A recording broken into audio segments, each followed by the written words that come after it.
Hey everyone, today's video is for polity. Last polity में we started election system and electoral reforms.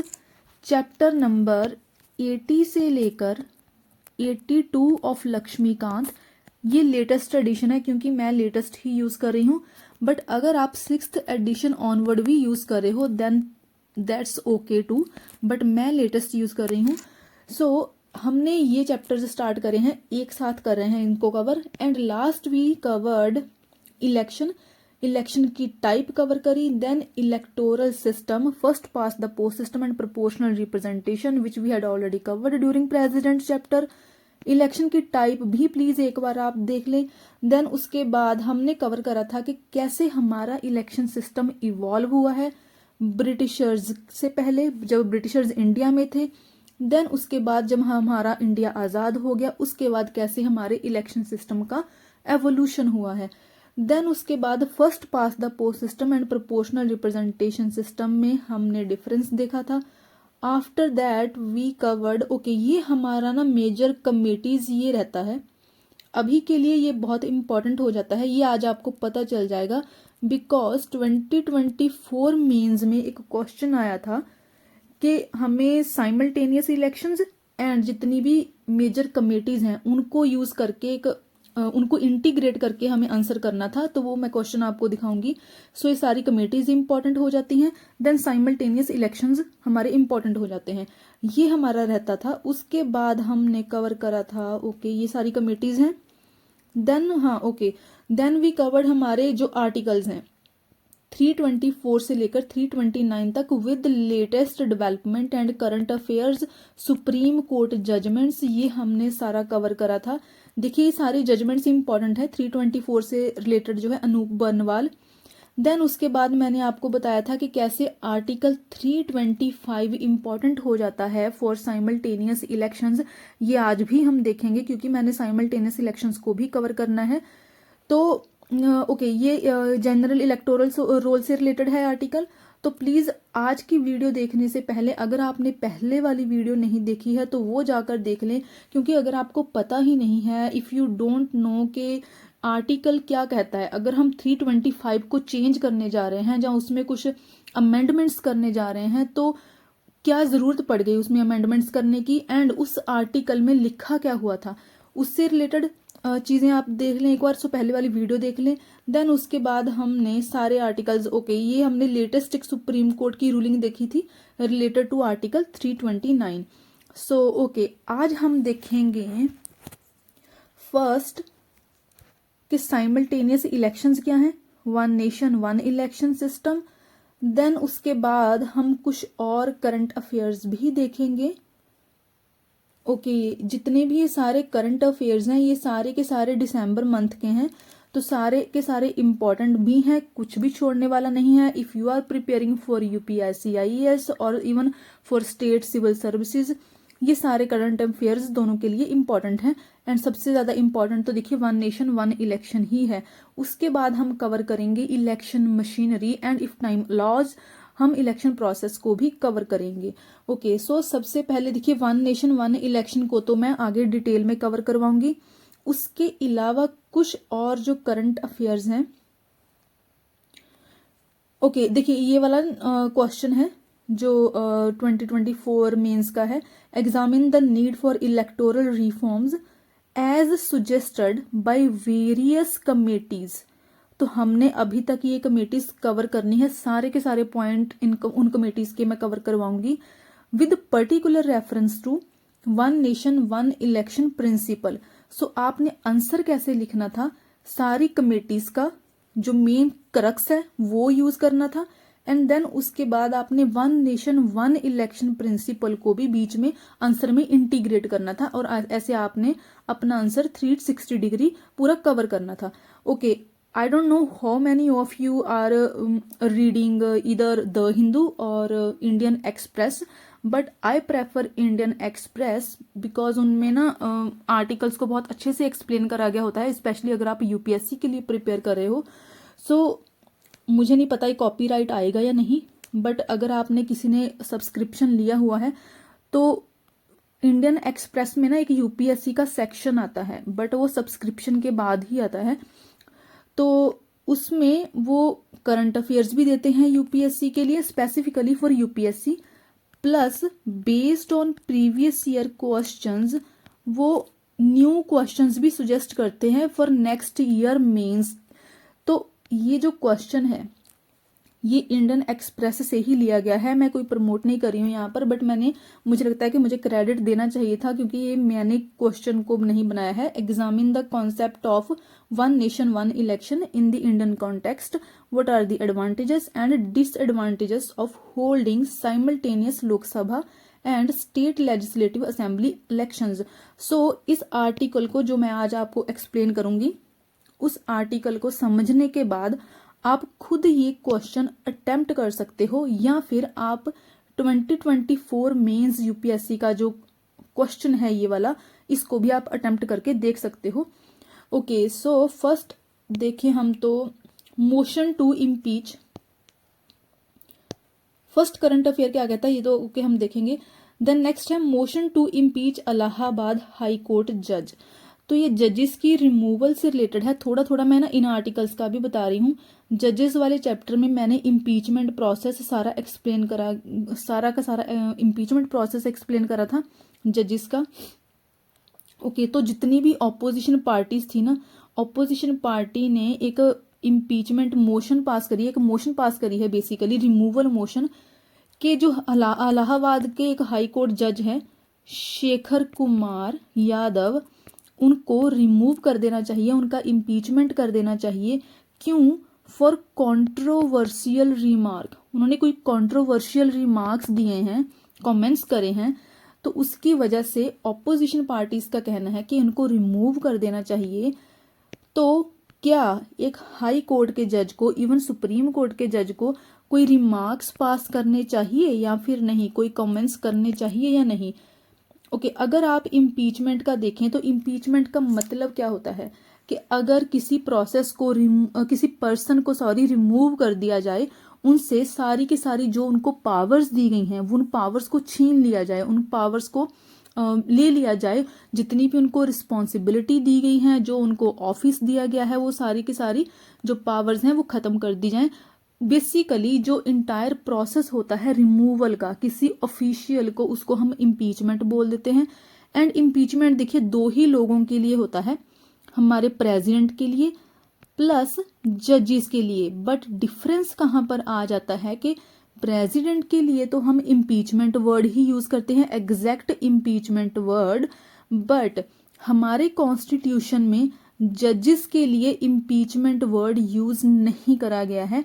तो ये आपने ध्यान में रखना है, just for president he use करा गया है। ऑल दो जजेस को भी इम्पीच ही करा जा रहा है, उनको भी रिमूव ही करा जा रहा है, बट हमारा constitution impeachment word just president के लिए ही यूज करता है।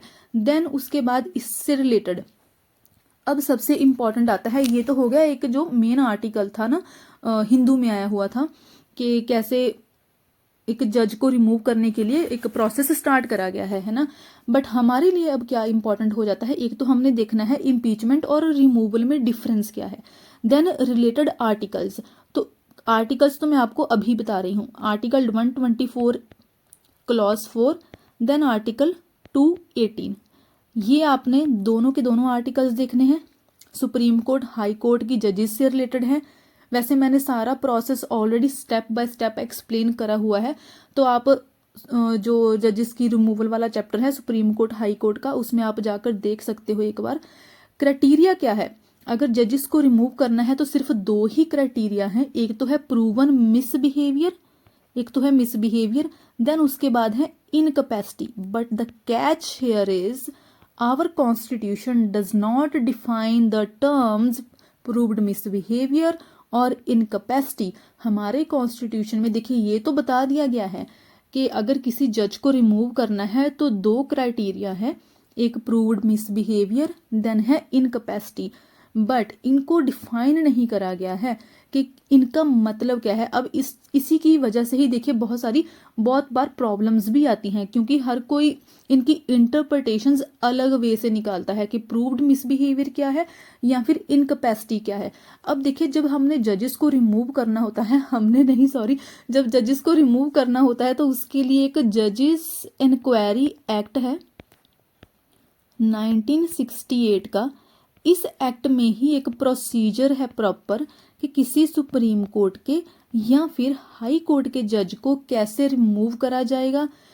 तो देखिए पहले एक प्रोसेस स्टार्ट होता है, या तो लोकसभा में होगा एंड जो चेयरमैन होगा या फिर जो स्पीकर होगा उस एक जो मोशन होगी, एक मोशन पास करी जाती है कि ठीक है हम इस पर्टिकुलर जज को रिमूव करना चाहते हैं, तो वो मोशन पास करी जाती है। फिर या तो जो हाउस का जो हेड होगा, जो चेयरमैन होंगे या फिर जो स्पीकर होगा, वो उस मोशन को कंसिडर करेंगे। एक 3 मेंबर कमेटी भी होगी।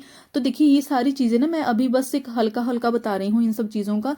आपने जो मैंने पहले वाली वीडियो बनाई हुई है, स्टेप बाय स्टेप प्रोसेस बताया हुआ है, आपने वो सारी जाकर एक बार देख लेनी है। प्लीज़ इन करंट अफेयर्स को मत छोड़िएगा, ये सारे के सारे इंपॉर्टेंट हो जाते हैं। एंड ये वाला भी इंपॉर्टेंट हो जाता है कि फर्स्ट टाइम हिस्ट्री में कैसे राज्यसभा चेयरमैन के अगेंस्ट भी एक नो कॉन्फिडेंस मोशन स्टार्ट हुआ है। फर्स्ट टाइम हुआ है ये चीज़ हिस्ट्री में। ओके सो हम थे motion to impeach Allahabad high court जज। ओके सो आपने ये सारी चीज़ देख लेनी है जाकर एक बार। इसके लिए एक कमेटी ऑफ इंक्वायरी भी होती है जजिस की रिमूवल के लिए। आपने ये भी देखना है कि इसके लिए क्या स्पेशल मेजॉरिटी लगती है या फिर सिंपल मेजॉरिटी लगती है। ये चीज़ें आपका काम है, प्लीज़ आप एक बार जाके खुद चेक करिए। ओके देन उसके बाद आपने देखना है कि अब तक सुप्रीम कोर्ट या फिर हाई कोर्ट के जजेस को क्या रिमूव करा गया है बेस्ड ऑन कंट्रोवर्शियल रिमार्क्स। ये चीज़ आपने चेक करनी है कि अगर किसी जज ने कंट्रोवर्शियल रिमार्क्स दिए हैं तो क्या उसके बेसिस पर किसी जज को रिमूव करा गया है या फिर नहीं करा गया है। एंड अगर करा गया है तो क्या जजेस को ट्रेनिंग की ज़रूरत है, ऐसी ट्रेनिंग जिसमें उनको एथिकल कंडक्ट समझाया जाए, उनको बताया जाए कि क्या एक जज का कंडक्ट होना चाहिए। और इसमें आप ये भी बता सकते हो कि क्या इसमें पॉलिटिसाइजेशन होता है क्या, बेसिकली कि जो पॉलिटिक्स है वो जजेस की रिमूवल में या फिर इनकी जो अपॉइंटमेंट होती है इसमें कितना ज़्यादा पॉलिटिसाइजेशन होता है इस प्रोसेस का। ये सारी चीज़ें आपने देखनी है। ओके देन नेक्स्ट जो आर्टिकल है वो है new council of ministers sworn in. Okay ये सिंपल सा है। काउंसिल ऑफ मिनिस्टर्स मैंने प्रॉपर एक ना डायग्राम बना के आपको समझाया था कि कौन कौन से एक सर्कल बना के समझाया था कि जो काउंसिल ऑफ मिनिस्टर्स हैं, देखिए उसमें आता कौन कौन है। एक तो होते हैं कैबिनेट मिनिस्टर्स है ना, देन मिनिस्टर ऑफ स्टेट होते हैं जिनका इंडिपेंडेंट चार्ज होता है, फिर मिनिस्टर ऑफ स्टेट वो होते हैं जिनके पास कोई भी इंडिपेंडेंट चार्ज नहीं होता है। तो मैंने एक सर्कल बनाकर समझाया था कि किसकी क्या क्या पावर्स हैं और कितनी कितनी रिस्पॉन्सिबिलिटी है, तो आपने वो जाकर देखना है। ओके इससे रिलेटेड जो आर्टिकल्स हैं, ओके इससे रिलेटेड हैं, एक तो आर्टिकल 70, आर्टिकल 74, 75, देन उसके बाद 88, ये सारे आर्टिकल्स भी आपने देखने हैं। देन उसके बाद जो नेक्स्ट आर्टिकल है वो है राइट टू डिस्कनेक्ट का। अब ये आर्टिकल बहुत इंपॉर्टेंट हो जाता है, राइट टू डिस्कनेक्ट का। इसका मतलब क्या है? ओके ये जो आर्टिकल है ना, ये वर्क प्लेस पर जो वर्कर्स के ऊपर प्रेशर होता है, जो उनका बर्न आउट हो जाता है, कॉन्टिन्यूसली काम करते रहते हैं, तो स्पेशली अगर आप कॉरपोरेट सेक्टर की बात करो है ना, तो वहाँ पर बहुत ही ज़्यादा वर्कलोड होता है। तो कॉरपोरेट सेक्टर्स में स्पेशली जो बर्न आउट हो जाता है एम्प्लॉयज़ का, क्योंकि जो बॉस वगैरह होते हैं, एम्प्लॉयर होते हैं, उनको वर्किंग आवर्स के बाद भी कॉल वगैरह करके परेशान करते रहते हैं, उनसे काम लेते हैं। तो ये आर्टिकल क्या कहता है कि अगर किसी एम्प्लॉय के वर्किंग आवर खत्म हो चुके हैं, जैसे कि नॉर्मल गवर्नमेंट जॉब में क्या रहता है 5 o'clock का, तो ऐसे ही अगर किसी एम्प्लॉय के वर्किंग आवर खत्म हो चुके हैं तो क्या उसके पास राइट है डिस्कनेक्ट करने का, कि अब वो अपने वर्क से डिस्कनेक्ट हो चुका है, वो नेक्स्ट डे जाकर ही काम करेगा। तो ये आर्टिकल द हिंदू में भी था एंड इंडियन एक्सप्रेस में भी था। ओके, ये आर्टिकल हाईलाइट क्यों हुआ था? क्योंकि किसी एम्प्लॉय की, आई एम सॉरी मुझे उनका नाम नहीं याद है, ना ही ऑर्गेनाइजेशन का मुझे नाम याद है, बट उनकी डेथ हो गई थी because of stress and burnout. क्योंकि काम इतना ज़्यादा था जिसकी वजह से उनको स्ट्रेस हुआ एंड बर्नआउट हुआ। बर्नआउट और इनकी स्ट्रेस की वजह से उनकी फिर डेथ हो जाती है। तो हमारे देखिए इंडिया में प्रॉब्लम क्या है कि यहाँ पर इस चीज़ से रिलेटेड, इस चीज़ से डील करने के लिए, स्ट्रेस से डील करने के लिए, अगर किसी एम्प्लॉय को बर्न आउट हो जाता है, उस चीज़ से डील करने के लिए कोई भी लॉ नहीं है हमारे इंडिया में, कोई भी लॉ नहीं है। ठीक है, देखिए जो रेगुलेशंस वगैरह आती हैं, रिकमेंडेशंस आती हैं, वो तो आती ही हैं। इनफैक्ट हमारा जो कॉन्स्टिट्यूशन है वो भी बताता है कि एम्प्लॉय की सेफ्टी की बात करता है, लोगों के वेलफेयर की बात करता है। फॉर एग्जाम्पल आपने कुछ आर्टिकल्स देखने हैं। ऑल राइट, सो इससे रिलेटेड ना, राइट टू डिस्कनेक्ट से रिलेटेड कुछ हमारे इंडिया में जो लॉज हैं और कॉन्स्टिट्यूशन में क्या प्रोविजंस है, मैं वो आपको बताऊंगी। सो फर्स्ट है हमारे डीपीएस में आर्टिकल, डीपीएसपी में देखिए आर्टिकल 38। आर्टिकल 38 बात करता है पीपल्स वेलफेयर की, है ना, ये वेलफेयर को प्रमोट करता है। एंड जो वेलफेयर है वो वर्क प्लेस पर भी इक्वली रहना चाहिए, हर एक जगह पर वेलफेयर सेम ही रहना चाहिए, है ना। फर्स्ट ये आर्टिकल इससे रिलेटेड है, राइट टू डिस्कनेक्ट से रिलेटेड। देन डीपीएसपी में ही आर्टिकल 39 क्लॉज ई, ये स्पेशली बात करता है वर्कर्स की हेल्थ से रिलेटेड, उनकी स्ट्रेंथ की बात करता है, उनके सेफ गार्ड्स की बात करता है। तो ये दो आर्टिकल्स जो हैं वो indirectly and directly article 38, 39 clause ई, ये दोनों ही वर्कर्स से ही रिलेटेड हैं। एंड देखिए ये जो आर्टिकल्स हैं ना, ये डायरेक्टली ये नहीं बोलते हैं कि हमें राइट है डिस्कनेक्ट करने का, but indirectly these articles are talking about workers safeguards, their welfare, their health, their strength, everything related to workers. So उसके बाद जो नेक्स्ट चीज है आपने सुनी ही होगी, विशाखा गाइडलाइंस। इनफैक्ट जो सुप्रीम विशाखा गाइडलाइंस भी है, देन उसके बाद जो, अगर आप पूरा सुने तो Vishakha versus state of Rajasthan case supreme court का 1997 का, ये भी आपने नोट कर लेना है। ये भी बात करता है वर्क प्लेस पर डिग्निटी की। उसके साथ ही देखिए एक और केस है, वो भी आपने राइट टू डिस्कनेक्ट से ही एसोसिएट करना है। वो केस है रविंद्रा। प्लीज अपने ये ना नोट्स में लिख लें, क्योंकि मैंने सारी की सारी चीजें ना इन अपने डिजिटल नोट्स में नहीं लिखी हुई हैं, क्योंकि अगर मैं ऐसे सारी की सारी चीजें लिखूंगी तो ये बहुत ही ज्यादा लेंदी हो जाएगा, बहुत ही ज्यादा बड़े और क्लमजी से नोट्स बन जाएंगे। तो बाकी की जो इम्पोर्टेंट चीज़ें हैं वो मैं आपको साथ में बताती रहती हूँ, तो प्लीज़ आप भी नोट करते रहें। सो ये दो केसेस हैं, विशाखा केस एक तो है, देन उसके बाद रविंद्रा कुमार धारीवाल 2021 का केस है। ये भी रीजनेबल अकोमोडेशन की बात करता है कि कैसे हमें वर्क प्लेस पर रीजनेबल अकोमोडेशन मिलनी चाहिए। जो विशाखा गाइडलाइंस हैं ये सेफ्टी की बात करती हैं, डिग्निटी की बात करती हैं। हमारा जो आर्टिकल 38 है एंड उसके बाद 39E है, ये वर्कर्स की हेल्थ, सेफ्टी, वेलफेयर की बात करता है।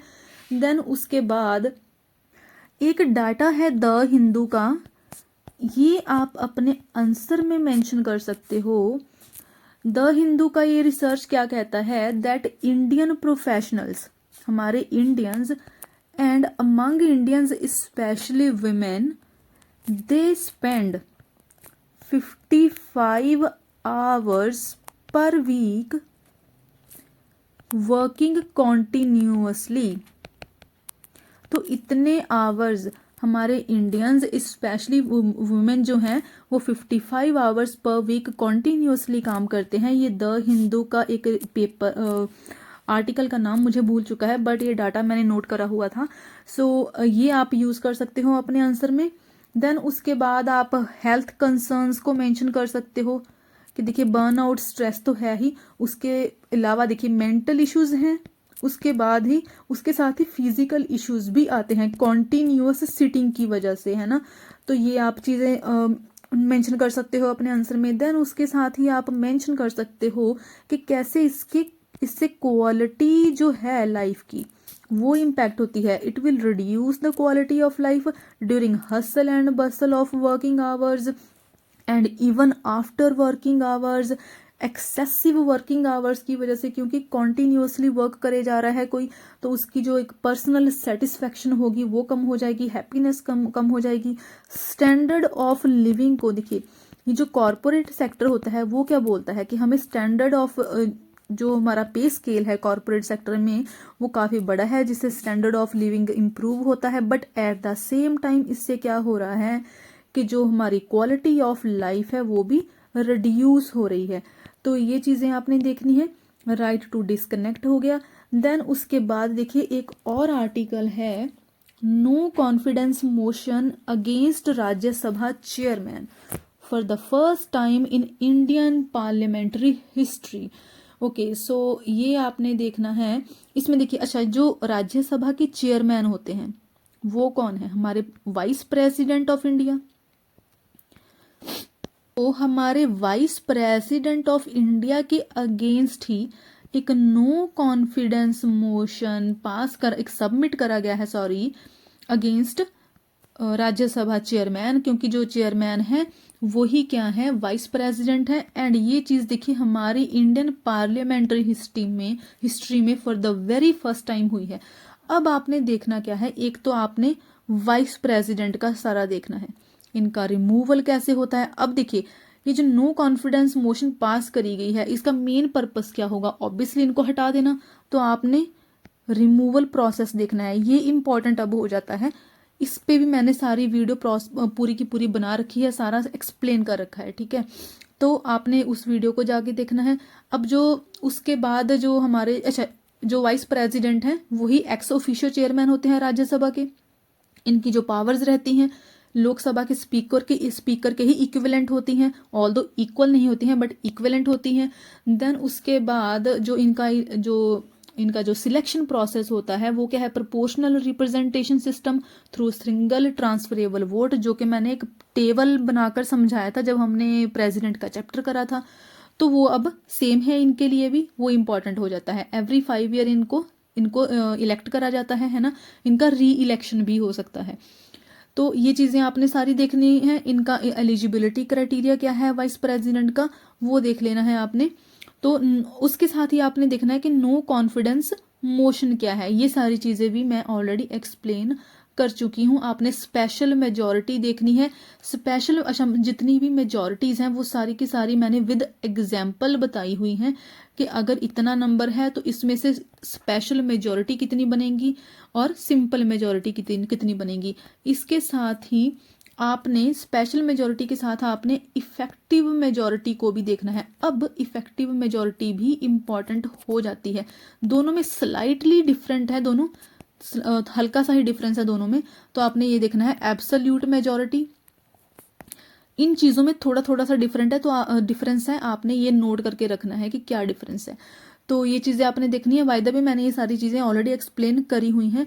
ओके, देन उसके बाद आपको पता ही होगा कि 16th फाइनेंस कमीशन आ चुका है, तो ये देख लेना है आपने। उसके बाद ओके, जो इनसे रिलेटेड आर्टिकल है वो है 280, तो ये आर्टिकल भी आपने देख लेना है। अच्छा, देन उसके बाद let's understand our most important article, one nation one election system and simultaneous elections.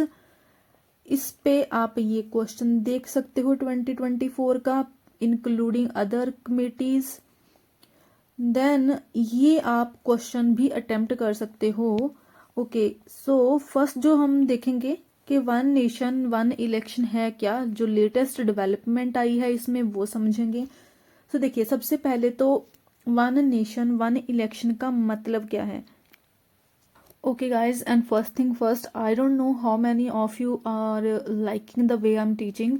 Like first maybe some overview of current affairs and then back to Laxmikanth, because आप कमेंट्स में बताते नहीं हो कि ये ठीक वे है या फिर नहीं है, सो मैं ये अपने अकॉर्डिंग कर रही हूँ। बट अगर आप चाहते हो कि जस्ट मैं लक्ष्मीकांत ही पढ़ाऊँ तो वो भी आप बता सकते हो। सो प्लीज़ कमेंट्स करा करें, लाइक शेयर एंड सब्सक्राइब भी करें। Okay, let's get back to the article. Simultaneous elections, one nation one election. So इसका कोर आइडिया क्या है, सेंट्रल आइडिया क्या है इस वन नेशन वन इलेक्शन का? पता ही चल रहा है कि कैसे हमें लोकसभा के भी लोकसभा के एंड जितनी भी सारी स्टेट्स हैं हमारे इंडिया की, उनकी लेजिस्लेटिव असेंबली के जो इलेक्शंस हैं उनको सिंक्रनाइज कर देना है, उनको साथ में कंडक्ट करवाना है, एक ही टाइम पर कंडक्ट करवाना है एंड एक सिंगल डे में कंडक्ट करवाना है। Sorry, not single day but at the same time दोनों को कंडक्ट करवाना है, लोकसभा के इलेक्शंस को भी एंड स्टेट लेजिस्लेटिव असेंबलीज के इलेक्शंस को भी। अब जो इसमें देखिए यूनियन टेरिटरीज हैं, वो यूनियन टेरिटरीज जिनकी अपनी असेंबलीज हैं वो भी इसमें इंक्लूड हो जाएंगी। बट हमारे प्रीलिम्स के लिए क्या इंपॉर्टेंट हो जाता है, अब देखिए ये सबको पता होगा कि इसमें लोकसभा के इलेक्शंस भी आएंगे, स्टेट लेजिस्लेटिव असेंबलीज के इलेक्शंस भी आएंगे। क्या नहीं आएगा इसमें, वो इम्पॉर्टेंट है। इसमें अब तक देखिए जो कोविंद कमेटी है ना, जिसने ये साइमल्टेनियस इलेक्शंस का कॉन्सेप्ट दिया था, इससे पहले और भी कमेटीज थी जिन्होंने रिकमेंड करा था, बट अभी के लिए मेन कमेटी कोविंद कमेटी ही है। तो उस कमेटी ने लोकल बॉडीज के इलेक्शंस जो हैं उनको भी साइमल्टेनियसली कंडक्ट करवाने का रिकमेंडेशन दिया था। बट जो हमारी कैबिनेट बिल्स लेके आई है उसमें पंचायत, म्यूनिसिपैलिटीज के इलेक्शंस एंड बाय इलेक्शंस इनको एक्सक्लूड कर दिया गया है। It means they are not in synchronisation with Lok Sabha and state legislative assembly elections. By the way, by elections मैं द वेरी फर्स्ट वीडियो में मैंने एक्सप्लेन करा था, इसलिए मैं बोल रही हूँ कि ये वीडियो देखने से पहले प्लीज पहले वाली वीडियो या कर वीडियो देख लें। उसमें general elections, by elections, mid term polls मैंने सारा देखिए, मैंने पूरा बेसिक से स्टार्ट करा है। अब वो बेसिक देखिए यहाँ पर भी यूज आ रहा है ना, आपको पता होना चाहिए बाय इलेक्शन क्या है। सो आपने वो वीडियो भी देखनी है। तो देखिए इसमें एक्सक्लूड किसको कर दिया गया है, लोकल बॉडीज के इलेक्शंस को, जिसमें पंचायत भी आ जाएंगी, म्यूनिसिपैलिटीज आ जाएंगी जो स्टेट की म्यूनिसिपैलिटीज होती हैं, एंड बाय इलेक्शंस भी आ जाएंगे। अब इसका मतलब क्या है कि जो हमारे वोटर्स हैं, जो हम लोग हैं, हमने एक ही टाइम पर लोकसभा के मेंबर्स को भी इलेक्ट करना है एंड उसी टाइम पर ही देखिए हमने स्टेट लेजिस्लेटिव असेंबली के मेंबर्स को भी इलेक्ट करना है। बट ये चीजें होंगी कैसे, ये फेज्ड मैनर में होंगी। एंड वो जो एक फेज्ड मैनर है ना, 2 फेजेस में कमेटी, जो कोविंद कमेटी है जिसने ये इलेक्शंस को रिकमेंड करा था, उसने 2 फेज दिए थे, first phase then second phase. तो दोनों ही फेजेस में इलेक्शंस होंगे एंड जो हम वोटर्स हैं वो एक ही टाइम पर लोकसभा के लिए भी वोट करेंगे एंड एक ही टाइम पर स्टेट लेजिस्लेटिव असेंबली के लिए भी के लिए भी वोट करेंगे, अपनी वोट कास्ट करेंगे। देखिए प्रेजेंटली क्या होता है कि लोकसभा के इलेक्शंस अलग टाइम पर हो रहे हैं एंड हम अलग टाइम पर वोट कास्ट कर रहे हैं। और जो हमारी जो इंडिया की स्टेट्स हैं, हर एक स्टेट में हर टाइम पर कोई ना कोई इलेक्शन किसी ना किसी स्टेट में देखिए हो ही रहे होते हैं इलेक्शंस। इसीलिए तो इलेक्शन एक्सपेंडिचर्स भी इतने ज़्यादा बढ़ जाते हैं, है ना। तो कहीं ना कहीं इलेक्शंस चल रहे होते हैं, बट इसमें क्या होगा कि एक ही टाइम पर इलेक्शंस होंगे। अब देखिए हमें पता है कि लोकसभा एंड जो लेजिस्लेटिव असेंबलीज हैं, इनमें जो इलेक्शंस होते हैं वो 5 ईयर के गैप के बाद होते हैं।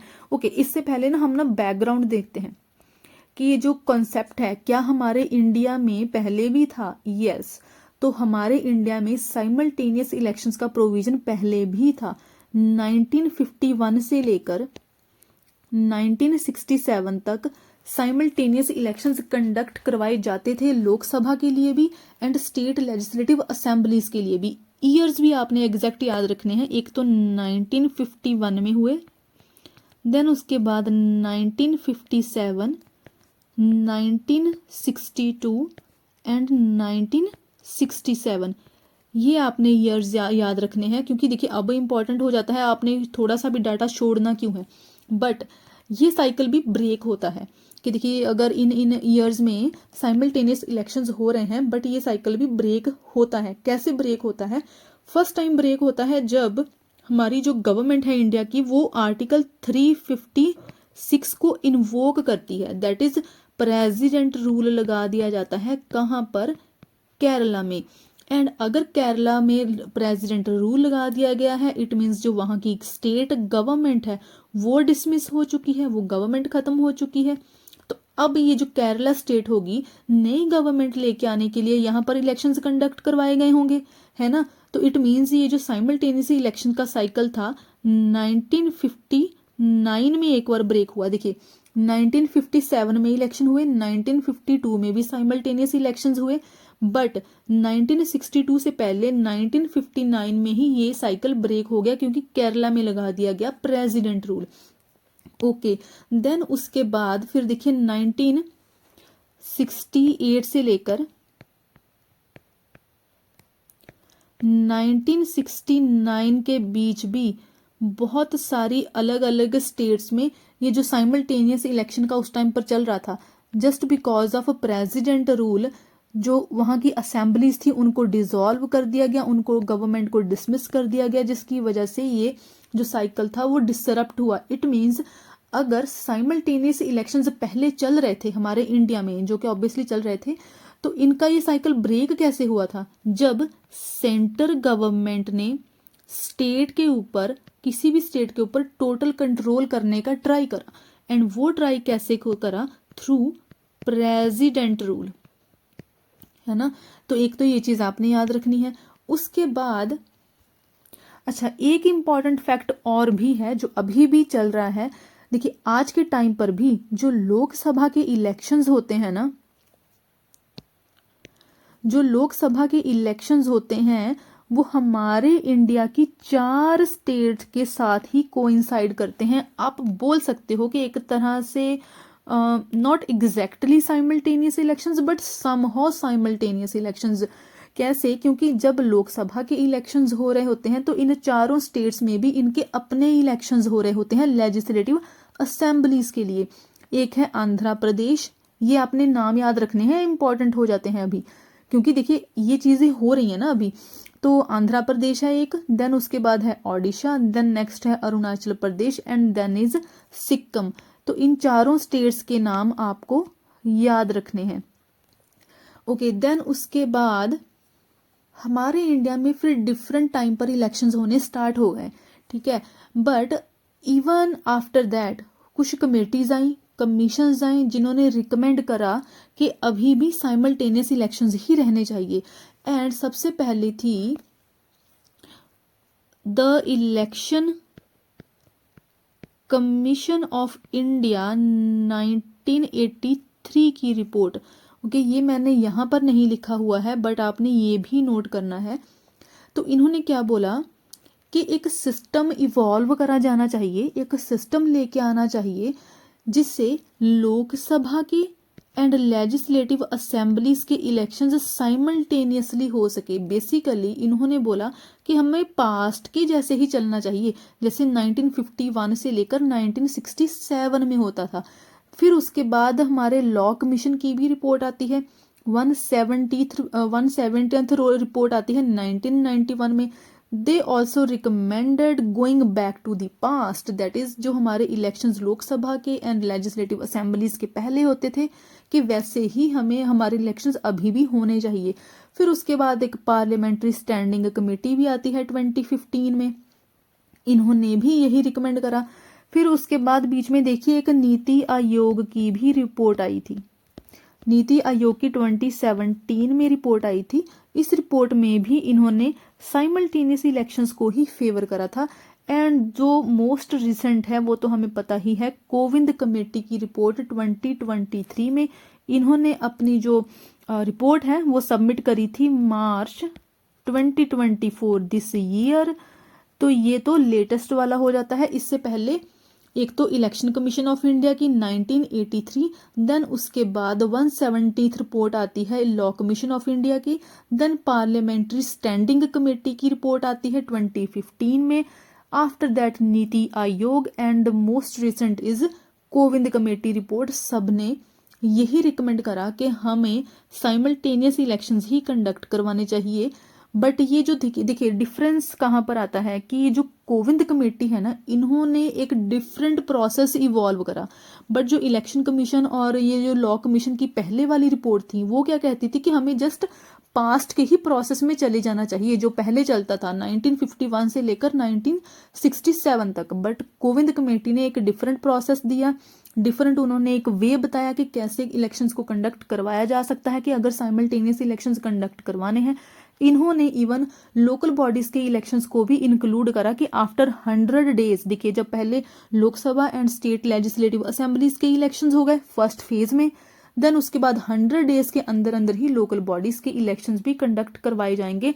ऑल्दो जो हमारा कैबिनेट अभी जो रिसेंट 2 बिल लेके आया है उसमें इन लोकल बॉडीज के इलेक्शंस को हटा दिया गया है, इनको इंक्लूड नहीं करा गया है। तो ये चीजें आपने याद रखनी है, इस डिफरेंस को आपने याद रखना है। ओके, एंड ये चीजें याद रखनी है, ये भी इंपॉर्टेंट है। ये चारों स्टेट इंपॉर्टेंट है, ये किन कमेटीज ने रिकमेंड करा था वो इंपॉर्टेंट है। अब देखिए हम मीन्स के लिए भी इनका एनालिसिस देखेंगे। इंपॉर्टेंट कॉन्स्टिट्यूशनल अमेंडमेंट्स जो भी होंगी है ना, वो देखेंगे, किन आर्टिकल्स में चेंज करा जाएगा वो देखेंगे। अब ये सारी की सारी चीजें इंपॉर्टेंट हो जाती हैं, very very important. I can't even emphasise कि इतना ज्यादा इंपॉर्टेंट है, क्योंकि देखिए 2024 में एग्जाम में ये क्वेश्चन आ चुका है, चांसेस आर 2025 में भी आएगा। एंड आपको सारी कमेटीज बाकी भी पता होनी चाहिए अब। एंड साइमल्टेनियस इलेक्शन से रिलेटेड जो कोविंद कमेटी है वो तो हम करने ही जा रहे हैं। ओके, सो फर्स्ट तो इस कमेटी को, कोविंद कमेटी को सेटअप करा गया था। ये डेट्स भी आप याद रख लें, वनडे एग्जाम में भी काम आ जाएंगी। एंड यूपीएससी का तो पता ही नहीं है कब क्या पूछ ले। सो 2 सितंबर 2023 में ये कमेटी इस्टेब्लिश करी गई थी। 190 डेज के लिए इस कमेटी ने काम करा एंड अपनी रिपोर्ट फिर सबमिट करी मार्च दिस ईयर, दैट इज मार्च 2024। इस कमेटी ने रिकमेंड करा और प्रपोज करा holding Lok Sabha and state legislative assembly elections simultaneously eight the same time with municipality और पंचायत इलेक्शंस, दैट इज जो लोकल बॉडीज इलेक्शंस होंगे विद इन 100 डेज। तो ये तो था एक जनरल सा कि मेन इस कमेटी ने क्या कहा कि लोकसभा और लेजिस्लेटिव असेंबली के इलेक्शंस साथ में कंडक्ट करवाए जाएं एंड 100 डेज के अंदर ही फिर लोकल बॉडीज के इलेक्शंस को कंडक्ट करवाया जाए। उसके साथ ही इस कमेटी ने क्या बोला कि ये साइमल्टेनियस इलेक्शंस कंडक्ट करवाने के लिए it's necessary to amend the constitution. And ये चीज ऑब्वियस थी कि अगर इतना बड़ा चेंज, जो इलेक्शंस है हमारे कंट्री के, वो हमारे कंट्री के डेमोक्रेटिक प्रोसेस को रिप्रेजेंट करते हैं, हमारी डेमोक्रेसी को रिप्रेजेंट करते हैं। तो अगर उनमें चेंज होने जा रहा है तो इट मीन्स हमारे कॉन्स्टिट्यूशन में भी अमेंडमेंट होंगी। और कॉन्स्टिट्यूशन की अमेंडमेंट के लिए क्या आएगा फिर, कॉन्स्टिट्यूशनल अमेंडमेंट बिल, जो कि आगे जाके बनेगा कॉन्स्टिट्यूशनल अमेंडमेंट एक्ट। सो देखिए एक ही आर्टिकल है, इस एक आर्टिकल की वजह से हमें कितनी सारी चीजें पता होना चाहिए। अब आपको कॉन्स्टिट्यूशनल अमेंडमेंट बिल कैसे पास होता है, ये एक्ट कैसे बनता है, इसका प्रोसेस क्या है, आर्टिकल 368 क्या है जो इससे रिलेटेड है, वो आपको पता होना चाहिए। एंड ये चीज भी मैं step by step already explain कर चुकी हूँ, पॉलिटी की एक प्लेलिस्ट बनी हुई है, please go and watch those videos, आपके काम ही आएंगी, इंपॉर्टेंट है सारी की सारी। सो देखिए अब इसने ये बता दिया, फिर उसने क्या बताया इस कोविंद कमेटी ने कि कॉन्स्टिट्यूशन में अमेंड तो करना ही है, कुछ लॉज को भी अमेंड करना होगा। अब वो लॉज कौन से बनेंगे, जैसे कि हो गया रिप्रेजेंटेशन ऑफ पीपल एक्ट, इनको भी अमेंड करना पड़ेगा। और इन्होंने एक न्यू आर्टिकल को इंसर्ट करने का भी बोला कि एक नया आर्टिकल भी ऐड करा जाएगा हमारे कॉन्स्टिट्यूशन में, आर्टिकल 82 क्लॉज ए। तो ये तो था इनका जनरल सा। ओके, जो जब ये कमेटी बनी थी, जब ये अपनी कमेटी ने रिकमेंडेशन दी थी, तो एक पब्लिक कंसेंसस के लिए भी इसको, इस ड्राफ्ट को रखा गया था जो कोविंद कमेटी का था। तो जो लोग थे, हमारे इंडिया के लोग थे, 80% जो लोग थे इंडिया के, उन्होंने साइमल्टेनियस इलेक्शंस को सपोर्ट करा था। ये भी आपने याद रखना है, क्योंकि देखिए इस पॉइंट को ना हम आगे डिसएडवांटेजेस में यूज करने वाले हैं। तो आपको ये डाटा पता होना चाहिए कि 82% लोगों ने रिकमेंड तो करा, मतलब फेवर तो करा इनको, बट ये 80% लोग थे कौन? अच्छा, ये जो कमेटी है ना, इसने बोला कि अगर हम साइमल्टेनियस इलेक्शंस को लेके आएंगे तो ये हमारी इंडिया की जो एडमिनिस्ट्रेशन है, जो गवर्नेंस है, उसमें हमेशा जो अनसर्टेनिटी एक बनी रहती है, एक पॉलिसी पैरालिसिस बना रहता है ना, कि हमारे इंडिया के लिए कभी भी लॉन्ग टर्म पॉलिसीज गवर्नमेंट की काम नहीं कर पाती हैं, क्योंकि यहाँ पर कुछ ना कुछ होता रहता है। तो शॉर्ट टर्म ही पॉलिसीज रहती हैं। नई गवर्नमेंट आएगी, चाहे वो स्टेट की है चाहे वो सेंटर पर है, वो अपनी पॉलिसीज लेके आ जाएंगी, और जो पहले वाली पॉलिसीज थी वो सारी की सारी वेस्ट चली जाएंगी। जितना भी पैसा लगा हुआ था, इन्वेस्टमेंट हुआ पड़ा था, वो सारा खराब चला जाएगा। तो कोविंद कमेटी ने बोला कि अगर हमारी इंडिया की एडमिनिस्ट्रेशन और गवर्नेंस को सही तरीके से चलाना है, इस अनसर्टेनिटी को खत्म करना है, तो साइमल्टेनियस इलेक्शंस एक बेस्ट वे है। अब ये बेस्ट क्यों है? इस कमेटी के अकॉर्डिंग सबसे पहले तो जो गवर्नमेंट जो इलेक्शंस कंडक्ट करवाने के लिए सारे स्टेक होल्डर्स होते हैं। अब स्टेक होल्डर्स कौन है?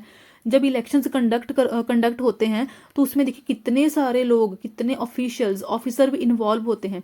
एक तो गवर्नमेंट ऑफ इंडिया है ही, इलेक्शन कमीशन ऑफ इंडिया है ना, स्टेट की गवर्नमेंट है, स्टेट का इलेक्शन कमीशन होगा, फिर उसके बाद गवर्नमेंट के एम्प्लॉयज होंगे, ऑफिसर्स होंगे, आईपीएस ऑफिसर्स होंगे, पुलिस जैसे ऑब्जर्वर्स वगैरह होते हैं। देन उसके बाद और भी बहुत सारे इलेक्टोरल ऑफिसर्स होंगे, टीचर्स होंगे। देखिए जब कहीं पर इलेक्शंस होते हैं, बिल्कुल अगर हम ग्राउंड लेवल पर भी चले जाएं, तो स्कूल्स वगैरह में इलेक्शंस कंडक्ट करवाए जाते हैं, हॉलीडेज हो जाती हैं उन दिनों में, तो टीचर्स की ड्यूटी लग जाती है। तो ये भी एक स्टेक होल्डर है इलेक्शंस में। वोटर्स, हम भी स्टेक होल्डर्स हैं। जितनी पॉलिटिकल पार्टीज हैं, सारी की सारी जो कैंपेन्स कर रही हैं, बूथ वगैरह में इनके जो रिप्रेजेंटेटिव होते हैं पॉलिटिकल पार्टीज के, वो होते हैं, कैंडिडेट्स होते हैं, ये सारे के सारे स्टेक होल्डर्स हैं। अब अगर इस कमेटी के अकॉर्डिंग अगर इलेक्शंस बार बार कंडक्ट करवाए जा रहे हैं, देखिए किसी ना किसी स्टेट में इलेक्शंस चलते रहते हैं। अभी भी हमें पता है कि रिसेंटली जब फ्यू मंथ बैक अगर इलेक्शंस हुए हैं गुजरात में, आई गेस, या महाराष्ट्र में, जिसमें कांग्रेस हार चुकी है, तो उन इलेक्शंस में देखिए अभी ये इलेक्शंस होके हटे हैं, अभी किसी और स्टेट में स्टार्ट हो जाएंगे, तो उनमें भी ये सारे के सारे स्टेक होल्डर्स इन्वॉल्व हो जाएंगे। तो इन ऑफिशियल्स को हम कहीं और यूटिलाइज नहीं कर सकते हैं, इनका यूज किसी और प्रोडक्टिव काम में हो सकता है। तो इस कमेटी के अकॉर्डिंग अगर इन स्टेक होल्डर्स को सिर्फ एक ही बार यूज करा जाए जब साइमल्टेनियस इलेक्शंस होंगे, तो एक तो हमारे कंट्री की गवर्नेंस इंप्रूव होगी, एडमिनिस्ट्रेशन भी अच्छे से चलती रहेगी, एंड देखिए पॉलिसी पैरालिसिस भी नहीं होगा। जस्ट अ सेकेंड, इस कमेटी ने एक वर्ड दिया है पॉलिसी पैरालिसिस का, और policy paralysis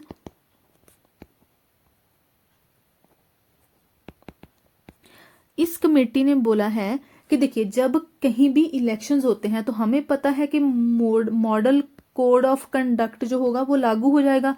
it comes into play, model code of conduct. And model code of conduct की स्पेशलिटी क्या है कि जब कहीं भी मॉडल कोड ऑफ कंडक्ट लागू हो जाता है तो उस टाइम पर, देखिए ये लागू कब होता है, फर्स्ट ऑफ ऑल तो जिस टाइम पर इलेक्शंस को अनाउंस ही कर दिया जाता है। देखिए अभी तक कंडक्ट होना स्टार्ट नहीं हुए हैं, इलेक्शंस हो नहीं रहे हैं, जस्ट उनको अनाउंस करा गया है।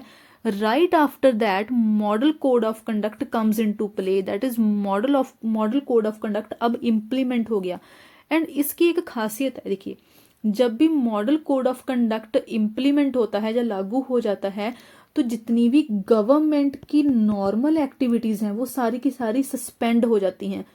कोई भी गवर्नमेंट पॉलिसी नहीं लेके आ सकती है, नई पॉलिसी नहीं लेके आ सकती है, कंट्री की इंफ्रास्ट्रक्चर के लिए, फॉर एग्जांपल अगर कोई पॉलिसी कंट्री के हेल्थ इंफ्रास्ट्रक्चर के लिए बहुत इंपॉर्टेंट है, बट गवर्नमेंट क्योंकि उसके ऊपर कोई खर्चा नहीं कर सकती है, कंसोलिडेटेड फंड से पैसा नहीं निकाल सकती है, ठीक है, तो इन सारी चीजों की वजह से क्या हो गया, पॉलिसी में एक पैरालिसिस आ गया है ना, वो पॉलिसी वहीं की वहीं खत्म हो गई, सस्पेंड हो गई।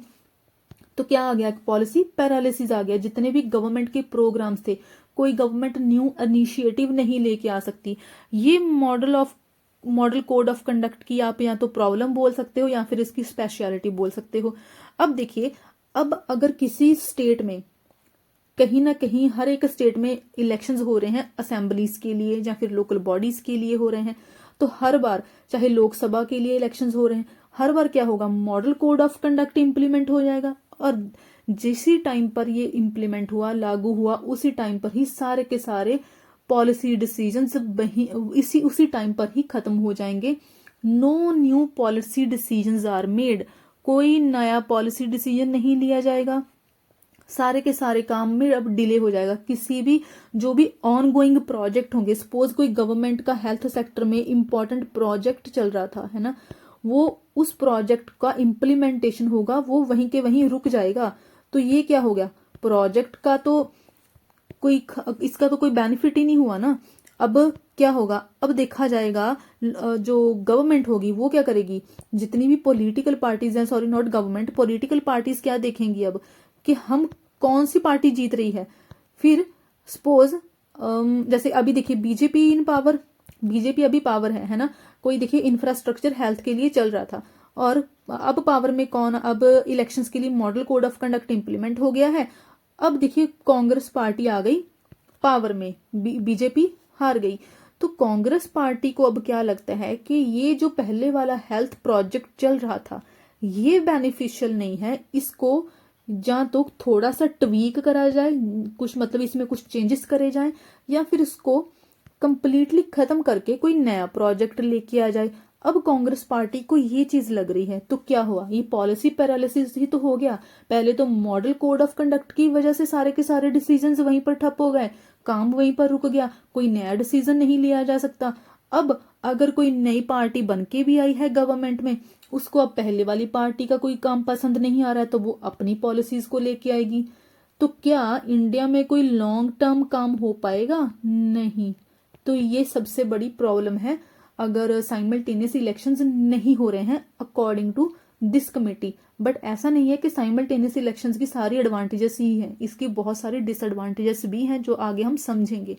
सो ओके, देन इस कमेटी ने क्या कहा, देखिए जो ये कमेटी थी ना, इसने मेन जो एक अपना कोर रखा, अपना जो इनका एक कमेटी का किसी का एसेंस होता है ना, कि हम अगर ये वाला एक प्रपोजल दे रहे हैं या फिर एक डिसीजन लेके आ रहे हैं, रिकमेंडेशन दे रहे हैं, तो उनका ना एक रेफरेंस पॉइंट होता है, उनका एक बेस होता है। इस कमेटी को बोला गया था कि आप कोई चेंजेस प्रपोज नहीं करोगे, मतलब आप बस एक लेजिस्लेटिव प्रोसेस ही बताओगे, इनको अदरवाइज कोई पावर्स नहीं दी गई थी। इस जो कोविंद कमेटी थी, तो इस कमेटी को एक रेफरेंस पॉइंट दे दिया गया कि आप देखिए, आप कॉस्ट के बेस पर आप अपना सुजेशन दे सकते हो, है ना, कैसी कंट्री की गवर्नेंस चल रही है उसके बेस पर अपना सुजेशन दे सकते हो। तो इस कमेटी ने इन सारे पॉइंट्स को ही रेफरेंस में रख के अपना डिसीजन दिया था। फिर उसके बाद देखिए इस कमेटी ने ना कॉस्ट का भी बोला। ओके, अच्छा, कॉस्ट के लिए ना आपने एक, अब मेंस के लिए इनका नाम याद रखना है। एक्स चीफ इलेक्शन कमिश्नर थे इंडिया के ये, SY कुरैशी। इन्होंने बोला है कि elections have become the root cause of corruption in the country. इनके अकॉर्डिंग ये था, ये आप अपने मेंस आंसर राइटिंग में भी यूज कर सकते हो, प्रीलिम्स में भी पूछा जा सकता है कि ये जो लाइन है किसने बोली है, that elections have become the root cause of corruption in the country. तो ये चीज चीफ इलेक्शन कमिश्नर जो कि फॉर्मर इलेक्शन कमिश्नर थे उन्होंने ही बोली है, SY कुरैशी ने। तो इसको इन्होंने इस चीज को इन्होंने यूज करा है कॉस्ट के लिए, कि कैसे साइमल्टेनियस इलेक्शंस से हम कॉस्ट को कट कर सकते हैं। इन्होंने क्या एक एग्जांपल दी है कोविंद कमेटी ने, कि जो 2019 में इलेक्शंस हुए हैं, जनरल इलेक्शंस लोकसभा के, तो ड्यूरिंग दैट टाइम, ये आप डेटा यूज कर सकते हो बाय द वे, सारा का सारा, 60K that is 60,000 crore expenditure हुआ है जस्ट इलेक्शंस के लिए, जस्ट 2019 के लोकसभा इलेक्शंस के लिए। यहाँ पर कोई स्टेट लेजिस्लेटिव असेंबली के इलेक्शन नहीं है, कोई लोकल बॉडीज के नहीं है। तो देखिए सिर्फ एक इलेक्शन के लिए कितना ज्यादा खर्चा हो गया है। तो इसीलिए ही ये पॉइंट भी वैलिड बन जाता है कि कैसे इलेक्शंस जो हैं एक रूट कॉज बनते हैं करप्शन के। अब करप्शन के कैसे बनेंगे? अगर किसी पार्टी ने इतना ज्यादा पैसा खर्च करा है तो वो लोग क्या करते हैं बाद में, जब वो लोग पावर में आ गए, है ना। 2019 में पावर में कौन आया था? Bye the way I am not supporting any party, हाँ, तो पावर में आई थी बीजेपी। सपोज अगर बीजेपी ने इतना खर्चा करा था 2019 के इलेक्शंस में, तो बाद में फिर क्या बनता है कि ये ना इनको फिर ये ना अपनी इन्वेस्टमेंट रिकवर करनी है। इन्होंने 60,000 लगाए हैं, अब इन 60,000 को ये लोग रिकवर कैसे करेंगे? कैसे करते हैं? एक पॉलिटिशियंस का और ब्यूरोक्रेट्स का, ब्यूरोक्रेट्स भी आपको पता ही है, इनका ना एक नेक्सस बन जाता है।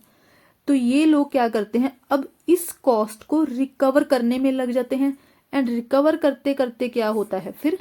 करप्शन। क्योंकि करप्शन नहीं होगा तो ये कॉस्ट तो कभी रिकवर हो ही नहीं पाएगी। एंड इनफैक्ट इतना अगर इन्वेस्टमेंट लगता भी है कहीं, तो वो भी अल्टीमेटली किसी ना किसी करप्शन से ही आया होता है, ये हमें पता है। तो देखिए SY कुरैशी ने ये चीज बोली थी कि कैसे ये एक साइकिल चलता है। पहले किसी पार्टी ने इन्वेस्ट करा, इन्वेस्ट करने के बाद उसको रिकवर करने के लिए फिर से करप्शन करा, उसी करप्शन से आया हुआ पैसा फिर से इन्वेस्ट करा, एंड देन अगेन एक नेक्सस बना। ये साइकिल चलता रहता है। तो SY कुरैशी ने क्या बोला था? Elections have become the root cause of corruption in the country, क्योंकि एक साइकिल बन जाता है। ओके, आई होप ये ओवरवेलमिंग नहीं हो रहा है या फिर इंफॉर्मेशन का ओवरलोड नहीं है, क्योंकि आई एम ट्राइंग कि आपका मेंस के लिए भी और आपका प्रीलिम्स के लिए भी, दोनों के लिए ही कवर हो। क्योंकि देखिए मैंने आपको दिखा ही दिया है कि ये वेरियस कमेटी जो हमने जो हमने कवर करनी है, ये सारी की सारी कमेटीज, वो भी मैं सारी आपको डिटेल में ही कवर करवाऊंगी। मेजर कमेटीज, तारकुंडे कमेटी से लेकर जितनी भी सारी की सारी कमेटीज हैं वो सारी कवर करेंगे, जीवन रेड्डी कमेटी तक, है ना। ये committee and one nation one election principle, इन दोनों को आपने इंटीग्रेट करके आंसर लिखना था, अगर आपने इस आंसर को अच्छे से लिखना था। सो मैं अपनी साइड से सारा मीन्स के लिए भी करवा रही हूँ। But if you people think कि नहीं ये ज्यादा है, इतना जरूरत नहीं है, जस्ट लक्ष्मीकांत पर ही फोकस करा जाए, या फिर कुछ इंफॉर्मेशन नगेट्स के ऊपर, जैसे कि फैक्ट्स वगैरह की इंफॉर्मेशन हो, उसके ऊपर ही फोकस करा जाए, तो आप वो भी बता सकते हो। बट बताने के लिए भी आपको कमेंट करना होगा बाय द वे, हाँ। सो यस, तो आप कमेंट्स में बता सकते हो। Okay, let's get back to the article. Okay, then उसके बाद एक तो ये कॉस्ट का फैक्टर रखा गया इस कमेटी के द्वारा। फिर उसके बाद इस कमेटी ने बोला कि कैसे इकोनॉमिक ग्रोथ होगा। पॉलिसी पैरालिसिस का कॉन्सेप्ट मैंने आपको बता दिया कि कैसे एक मतलब जब मॉडल कोड ऑफ कंडक्ट लागू हो जाता है उसके बाद सारे काम बंद हो जाते हैं, वहीं के वहीं कुछ इम्प्लीमेंटेशन नहीं होता, न्यू पॉलिसीज नहीं आती, सारे का सारा काम रुक जाता है बेसिकली। तो इकोनॉमिक ग्रोथ भी तो रुक गई ना। इकोनॉमिक, इसके कमेटी के अकॉर्डिंग अगर आपने इकोनॉमिक ग्रोथ को बढ़ाना है तो इस पॉलिसी पैरालिसिस को खत्म करना है। एंड वो खत्म कैसे करा जा सकता है? अगर साइमल्टेनियस इलेक्शंस होंगे। अब देखिए ये ना जो कमेटी थी इसने बोला कि साइमल्टेनियस इलेक्शंस कंडक्ट करवाने के लिए 2 फेज में इलेक्शंस करवाए जा सकते हैं। पहले फेज में Lok Sabha and state legislative assemblies के इलेक्शंस कंडक्ट करवाए जाएंगे। देन सेकंड फेज स्टार्ट होगा विद इन 100 डेज, जब लोकल बॉडीज के इलेक्शंस करवाए जाएंगे विद इन 100 डेज। फिर उसके बाद देखिए कमेटी ने एक चीज बताई थी कि देखिए अब क्या चल रहा है, अब हमारी जो Lok Sabha and state legislative assembly की टर्म है, फुल टर्म, वो है 5 ईयर की, है ना। लेकिन ये 5 ईयर कभी एक साथ होता है नहीं, क्योंकि हर एक स्टेट में तो डिफरेंट टाइम पे कंप्लीट होता है एंड लोकसभा का अलग टाइम पे। तो इस कमेटी ने बोला था कि आपको इस फुल टर्म को भी रीडिफाइन करना होगा for Lok Sabha and state legislative assemblies, क्योंकि अगर सपोज कोई हाउस डिसॉल्व हो जाता है before the expiry of its term, अभी 5 ईयर खत्म नहीं हुए हैं, उससे पहले ही कोई हाउस डिसॉल्व हो गया, तो जो रिमेनिंग अनएक्सपायर्ड टर्म होगी जो अभी तक पूरी नहीं हुई है, तो इस कमेटी ने बोला कि वो टर्म भी एक्सप्लेन करनी पड़ेगी, उसको भी आपने बताना है इस लेजिस्लेटिव प्रोसेस के लिए, सारे इलेक्शंस कंडक्ट करवाने के लिए, कि अनएक्सपायर्ड टर्म क्या होगी एंड एक फुल टर्म क्या होगी, एक जनरल टर्म क्या होगी जो एक हाउस के लिए होगी, लोकसभा के लिए होगी और स्टेट लेजिस्लेटिव असेंबली के लिए होगी। ये चीज भी इस कमेटी ने बोली।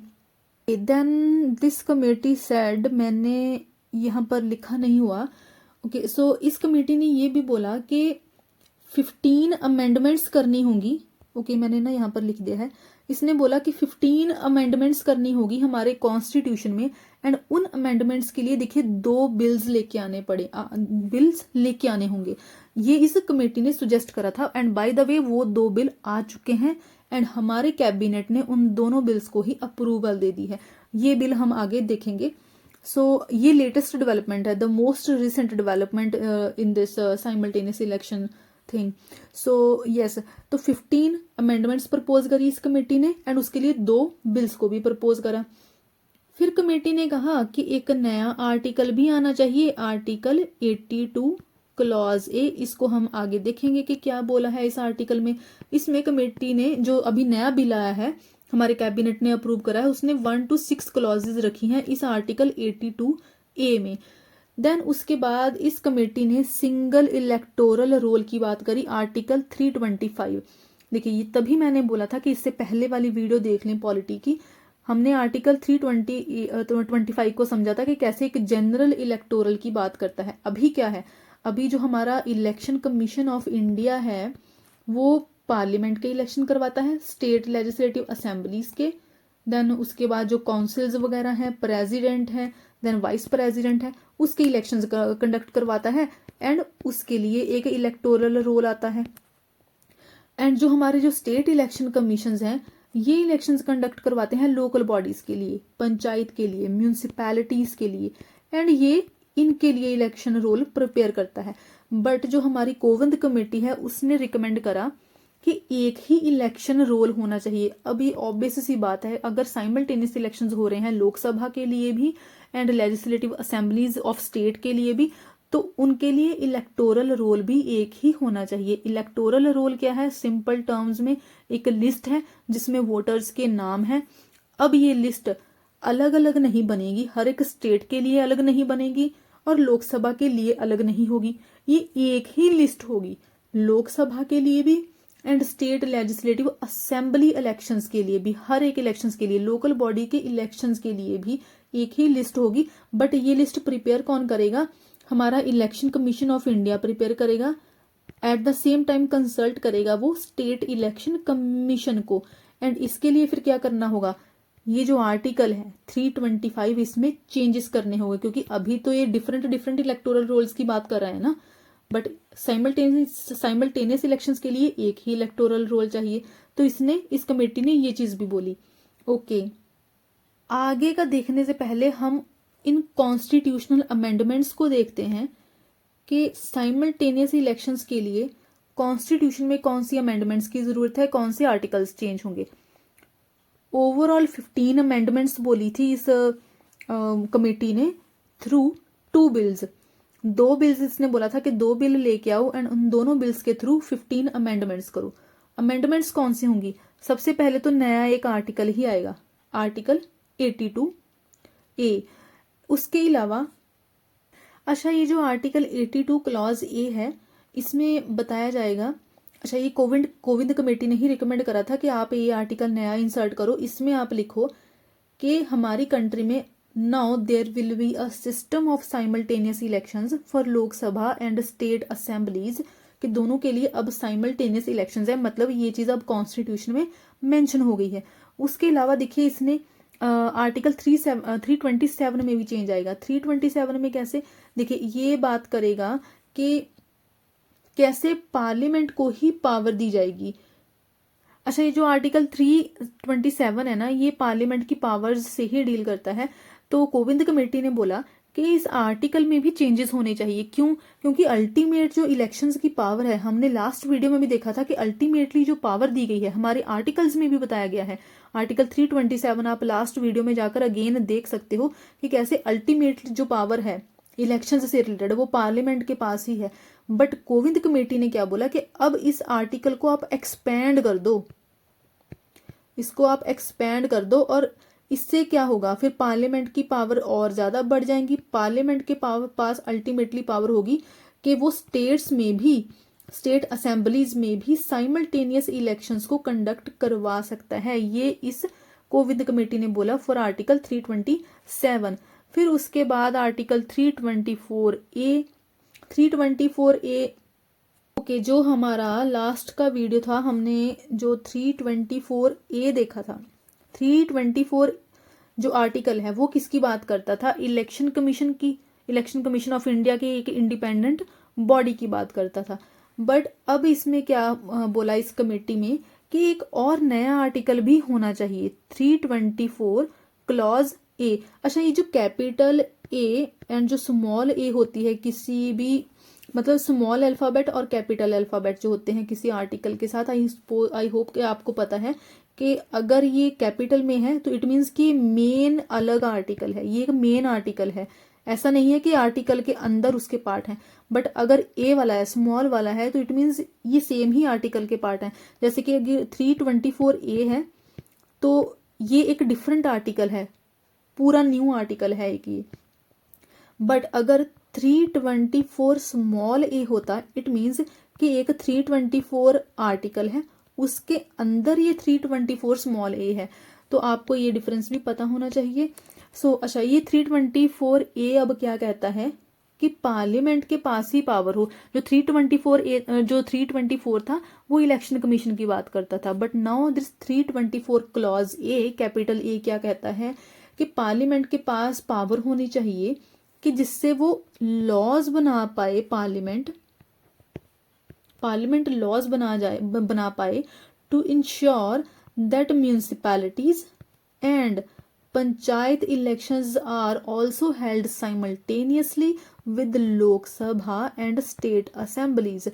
तो देखिए, ये जो कोविंद कमेटी थी ना, कोविंद कमेटी ने अल्टीमेटली पावर किसको दे दी, पार्लियामेंट को ही दे दी कि देखो आप ही अपने पास सारी पावर रखो, आप ही डिसाइड करो, आप ही लॉ लेके आओ कि अगर म्यूनिसिपैलिटी या पंचायत के इलेक्शंस भी इनके साथ करवाने हैं तो उसके लिए क्या लॉ होगा, और अगर नहीं करवाने हैं तो उसके लिए क्या लॉ होगा। पावर किसके पास आ गई, पार्लियामेंट के पास।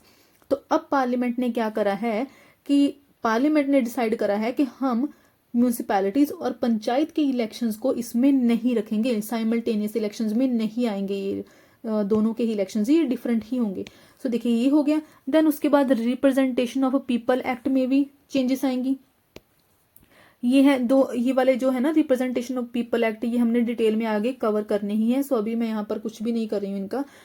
तो उसके बाद देखिए आर्टिकल है 83 क्या कहता है, ओके, आर्टिकल 83 एंड आर्टिकल 172 ये बात करता है। अच्छा, ये जो दोनों ही आर्टिकल हैं 83 एंड 172, 83 पार्लियामेंट की ड्यूरेशन की बात करता है, पार्लियामेंट के जो दोनों हाउस हैं, लोकसभा राज्यसभा, और जो 172 है वो स्टेट लेजिस्लेचर के हाउसेस की ड्यूरेशन की बात करता है। अभी देखिए 5 ईयर है, इस ड्यूरेशन की बात करता है। तो ये जो कोविंद कमेटी है उसने क्या बोला कि देखिए अब अगर साइमल्टेनियस इलेक्शंस कंडक्ट करवाने हैं तो बहुत सारी जो स्टेट असेंबलीज होंगी वो डिसॉल्व कर दी जाएंगी, उनको खत्म कर दिया जाएगा। तो इसने बोला कि इस आर्टिकल्स में मेंशन करा जाएगा कि अनएक्सपायर्ड टर्म, देखिए ये मैंने ऊपर बताया था ना पहले भी आपको कि अनएक्सपायर्ड टर्म भी बतानी है कि क्या होगी अनएक्सपायर्ड टर्म। अगर किसी स्टेट असेंबली को पहले डिसॉल्व करा जा रहा है टू कंडक्ट साइमल्टेनियस इलेक्शंस, तो अगर उसकी रिमेनिंग टर्म बाकी थी जो अनएक्सपायर्ड टर्म थी उसका क्या बनेगा, ये चीज एक्सप्लेन करनी होगी। तो कोविंद कमेटी ने बोला कि ये जो आर्टिकल है 83 एंड 172 ये इस चीज से डील करेंगे, ये चीज बताएंगे।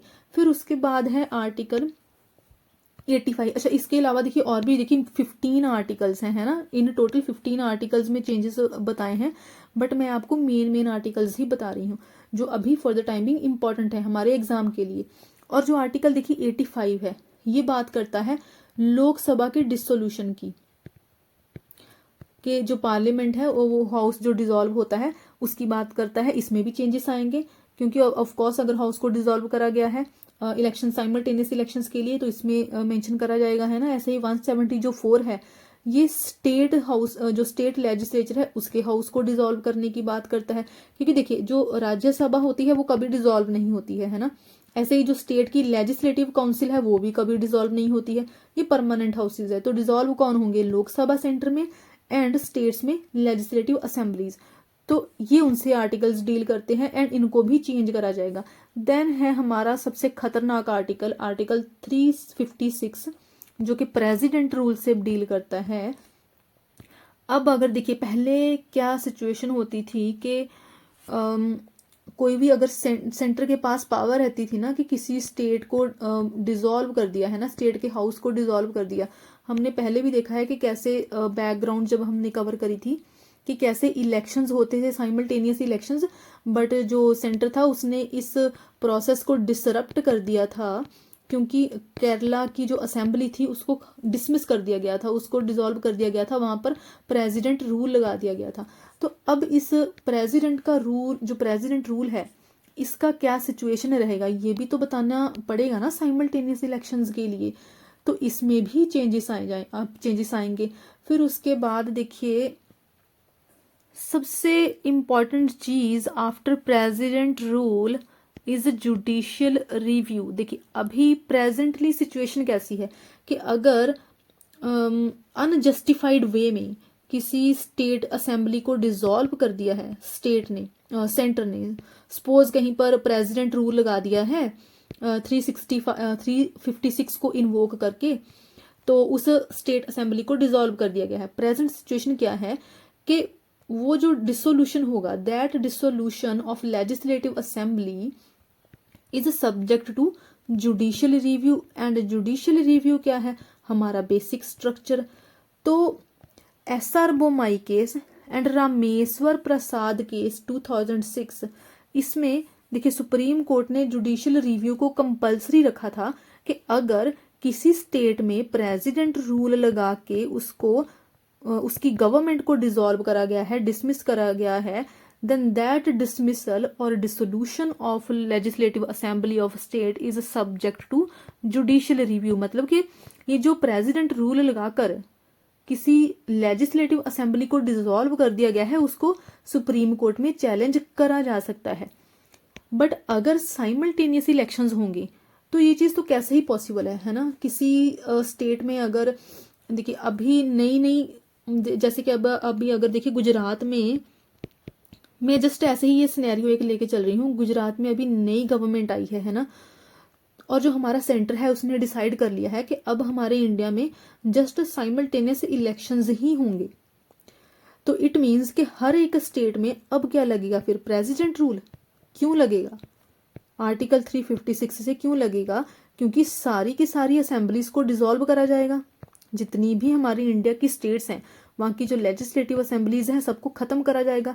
तो पहले तो क्या होता था, अब देखिए एक तो इसमें ना हर एक स्टेट की ऑटोनॉमी चली गई है, वो अपनी रीजनल कंडीशंस के अकॉर्डिंग गवर्नमेंट नहीं लेके आ सकती हैं, क्योंकि सेंटर के साथ ही जो इलेक्शंस हो जाएंगे वो स्टेट में हो जाएंगे, है ना। और जो ह्यूमन टेंडेंसी रहती है, एक साइकोलॉजी रहती है, वो क्या कहती है कि जैसे अगर इन आप चारों स्टेट्स का देखोगे ना, जब भी इन चारों स्टेट में आंध्र प्रदेश, अरुणाचल प्रदेश, ओडिशा, सिक्किम, इसका अगर आप गूगल पे जाकर देखोगे कि जब भी लोकसभा में इलेक्शंस हुए हैं तो लोगों की एक मेंटालिटी क्या रही है, साइकोलॉजी क्या रही है कि जिस पार्टी को उन्होंने सेंटर के लिए इलेक्शन वोट करा है, सपोज किसी ने बीजेपी को सेंटर के लिए वोट करा है लोकसभा के लिए, तो वही जो लोग होंगे ना वो इन स्टेट्स में भी बीजेपी को ही वोट करेंगे कि अगर हमने सेंटर के लिए बीजेपी को चूज करा है तो हम स्टेट में भी बीजेपी को ही चूज करेंगे और इलेक्ट करेंगे। तो ये एक ह्यूमन साइकोलॉजी है कि हमें जो एक चीज एक बार अच्छी लगती है ना तो वो ना एक डोमिनो इफेक्ट बनता है, वो आगे आगे चीज जाके रेप्लिकेट होती है, हम ग्राउंड लेवल पर भी सेम ही चीज को लेके आते हैं। तो एक ना इसका लॉस हो जाता है अब, कि देखिए कि अगर एक तो पहले हर किसी स्टेट का ना एक एक जो यूनिट सॉरी नॉट यूनिटी, एक डाइवर्सिटी होगी, एक रीजनल उनके जो अपनी उन्होंने कंडीशंस को कंसिडर करना था अपनी अलग अलग पार्टीज ने, वो चला गया। फिर उसके बाद देखिए हर एक स्टेट को अब डिसॉल्व कर दिया गया है। अब गुजरात में सपोज थी कांग्रेस, है ना, गुजरात में सपोज थी कांग्रेस, लेकिन सेंटर में क्या है, बीजेपी। उन्होंने बोला भाई अब तो होंगे साइमल्टेनियस इलेक्शंस, तो सारी की सारी जो असेंबलीज हैं वो अभी नई नई बनी है बट उनको खत्म कर दिया जाएगा। एक तो अभी बाकी की टर्म का कुछ पता नहीं है, जो अनएक्सपायर्ड टर्म है। फिर उसके साथ ही पहले तो जो स्टेट थी वो चैलेंज कर सकती थी कि देखिए ये तो सब्जेक्ट टू जुडिशियल रिव्यू है, हमारी असेंबली को कैसे खत्म कर दिया गया है। लेकिन अब क्या, क्योंकि अब तो सेंटर ने यूनिलेटरली साइमल्टेनियस इलेक्शंस को इम्पोज कर दिया है सारी स्टेट्स के ऊपर, अब कोई रीजनल डिस्पैरिटी नहीं रह गई है। अब किसी भी स्टेट की कोई क्या कहते हैं उसको, उनकी अपनी जो कंडीशंस हैं, उनकी लोकल कंडीशंस हैं, उनको कुछ भी कंसिडर नहीं करा गया है। अब बस क्या है, क्योंकि सेंटर ने बोल दिया है हर एक स्टेट में प्रेसिडेंट रूल होगा, तो प्रेसिडेंट रूल लग जाएगा। तो अब क्या होगा, इस चीज को भी बताना पड़ेगा कि क्योंकि SR बोमाई केस में और रामेश्वर प्रसाद केस में बोला गया है कि पहले तो देखिए ये सब्जेक्ट टू जुडिशियल रिव्यू था, तो अब सिचुएशन क्या है, ये चीज अब तक क्लियर नहीं है और ये भी चीज आपको बतानी होगी। ये चीज अभी ना चल रहा है, क्या कहते हैं उसको, ये अभी एक डिबेटेबल पॉइंट बोल सकते हो आप। ओके, अच्छा ये तो था ना ओवरऑल सारा साइमल्टेनियस इलेक्शंस का। अब इस चीज को इम्प्लीमेंट करने के लिए हमारे जो कैबिनेट है उन्होंने देखिए 2 बिल लेके आए, और जो हमारे लॉ मिनिस्टर हैं उन्होंने लोकसभा में 2 बिल इंट्रोड्यूस करे। एक तो कॉन्स्टिट्यूशनल अमेंडमेंट बिल, इस बिल का पर्पस था, इस कॉन्स्टिट्यूशनल अमेंडमेंट बिल का, कि कैसे लोकसभा एंड स्टेट असेंबलीज की जो टर्म्स हैं उनको एक दूसरे के साथ सिंक करा जाएगा, एक साथ लेके आया जाएगा, ये बिल था। देन उसके बाद था एक सेकंड बिल है, वो है कॉन्सिक्वेंशियल बिल। ये बिल है कि जितने भी यूनियन टेरिटरीज हैं, देखिए जो यूनियन टेरिटरीज जिनकी अपनी असेंबलीज हैं, अब सारी यूनियन टेरिटरीज की असेंबली नहीं है, आपने ये देखना है कि कितनी यूनियन टेरिटरीज हैं एंड किन यूनियन टेरिटरीज में लेजिस्लेटिव असेंबलीज हैं। तो ये जो कॉन्सिक्वेंशियल बिल है ये आया है कि यूनियन टेरिटरीज जिनकी लेजिस्लेटिव असेंबलीज हैं उनको किस वे में अमेंड करा जाएगा, उनमें क्या चेंजेस करने की जरूरत पड़ेगी। क्योंकि देखिए इनका जो प्रोसेस रहता है वो स्टेट्स से डिफरेंट होता है। स्टेट को और लोकसभा को सिंक करने के लिए एक बिल है कॉन्स्टिट्यूशनल अमेंडमेंट बिल, एंड जो union territories with legislative assemblies हैं उनके लिए एक डिफरेंट बिल है कॉन्सिक्वेंशियल बिल। सो ये 2 बिल अप्रूव हुए हैं लोकसभा में। Now what are the key takeaways from these 2 bills, ये जो 2 बिल इंट्रोड्यूस हुए हैं एंड इवन अप्रूव हुए हैं, इनसे की टेक अवे क्या है, की पॉइंट क्या है। फर्स्ट पॉइंट क्या कहता है कि अगर साइमल्टेनियस इलेक्शंस कंडक्ट करवाने हैं, देखिए मैंने आपको बताया ना कि फॉर द टाइम बिंग जो कोविंद कमेटी थी उसने पार्लियामेंट को ही सारी पावर दी थी कि लोकल बॉडीज को भी इंटीग्रेट करना है या फिर नहीं। तो इस कॉन्स्टिट्यूशनल अमेंडमेंट बिल के थ्रू फर्स्ट पार्लियामेंट ने डिसाइड करा है कि अभी फॉर द टाइम बिंग हम लोकल बॉडीज के इलेक्शंस को साइमल्टेनियसली कंडक्ट नहीं करवाएंगे, तो इनको तो सेपरेट कर दिया गया है। अभी के लिए जस्ट एक पार्लियामेंट के इलेक्शंस हैं एंड स्टेट असेंबलीज के इलेक्शंस हैं, पार्लियामेंट में भी किसे लोकसभा के। सेकंड, इस बिल के थ्रू क्या पता चला है हमें कि अगर ये वाले चेंजेस लेके आने हैं, मतलब कि साइमल्टेनियस इलेक्शंस को कंडक्ट करवाना है, तो वो अर्लीस्ट पॉसिबिलिटी कब बनती है। देखिए इन बिल्स में ना इन बिल एक्ट्स में एक पॉसिबिलिटी भी दी गई है कि कब ये हो सकते हैं, तो 2034 की दी गई है कि 2034 में ये इलेक्शंस हो सकते हैं। नाउ ये जो कॉन्स्टिट्यूशनल अमेंडमेंट बिल है इसके लिए हमें पता है कि स्पेशल मेजॉरिटी चाहिए होती है, किसकी, दोनों ही हाउसेस की, लोकसभा की भी एंड राज्यसभा की भी। वैसे आपने मेरी पहले वाली वीडियो जाकर देखनी है डिफरेंट मेजॉरिटीज़ के ऊपर एंड कॉन्स्टिट्यूशनल अमेंडमेंट बिल के ऊपर, बट थोड़ा सा मैं बता रही हूँ अभी। सो देखिए, ये जो कॉन्स्टिट्यूशनल अमेंडमेंट बिल है, ये पार्लियामेंट में दोनों हाउसेस की इसको स्पेशल मेजॉरिटी चाहिए। उसके बाद अच्छा, स्पेशल जो मेजॉरिटी है, ये सारी चीज़ें कॉन्स्टिट्यूशनल अमेंडमेंट बिल से रिलेटेड, इससे जो आर्टिकल है रिलेटेड वो है आर्टिकल 368। एंड स्पेशल मेजॉरिटी के लिए देखिए दो चीज़ें होती हैं। पहले तो कि जो लोकसभा एंड राज्यसभा हैं उनके half of both the members of Lok Sabha and Rajya Sabha, ये दोनों ही बिल को फेवर करते हों। दैट इज जो कॉन्स्टिट्यूशनल अमेंडमेंट बिल है उसी की ही बात हो रही है। हाफ मेंबर्स पहले तो इसको फेवर करते हों।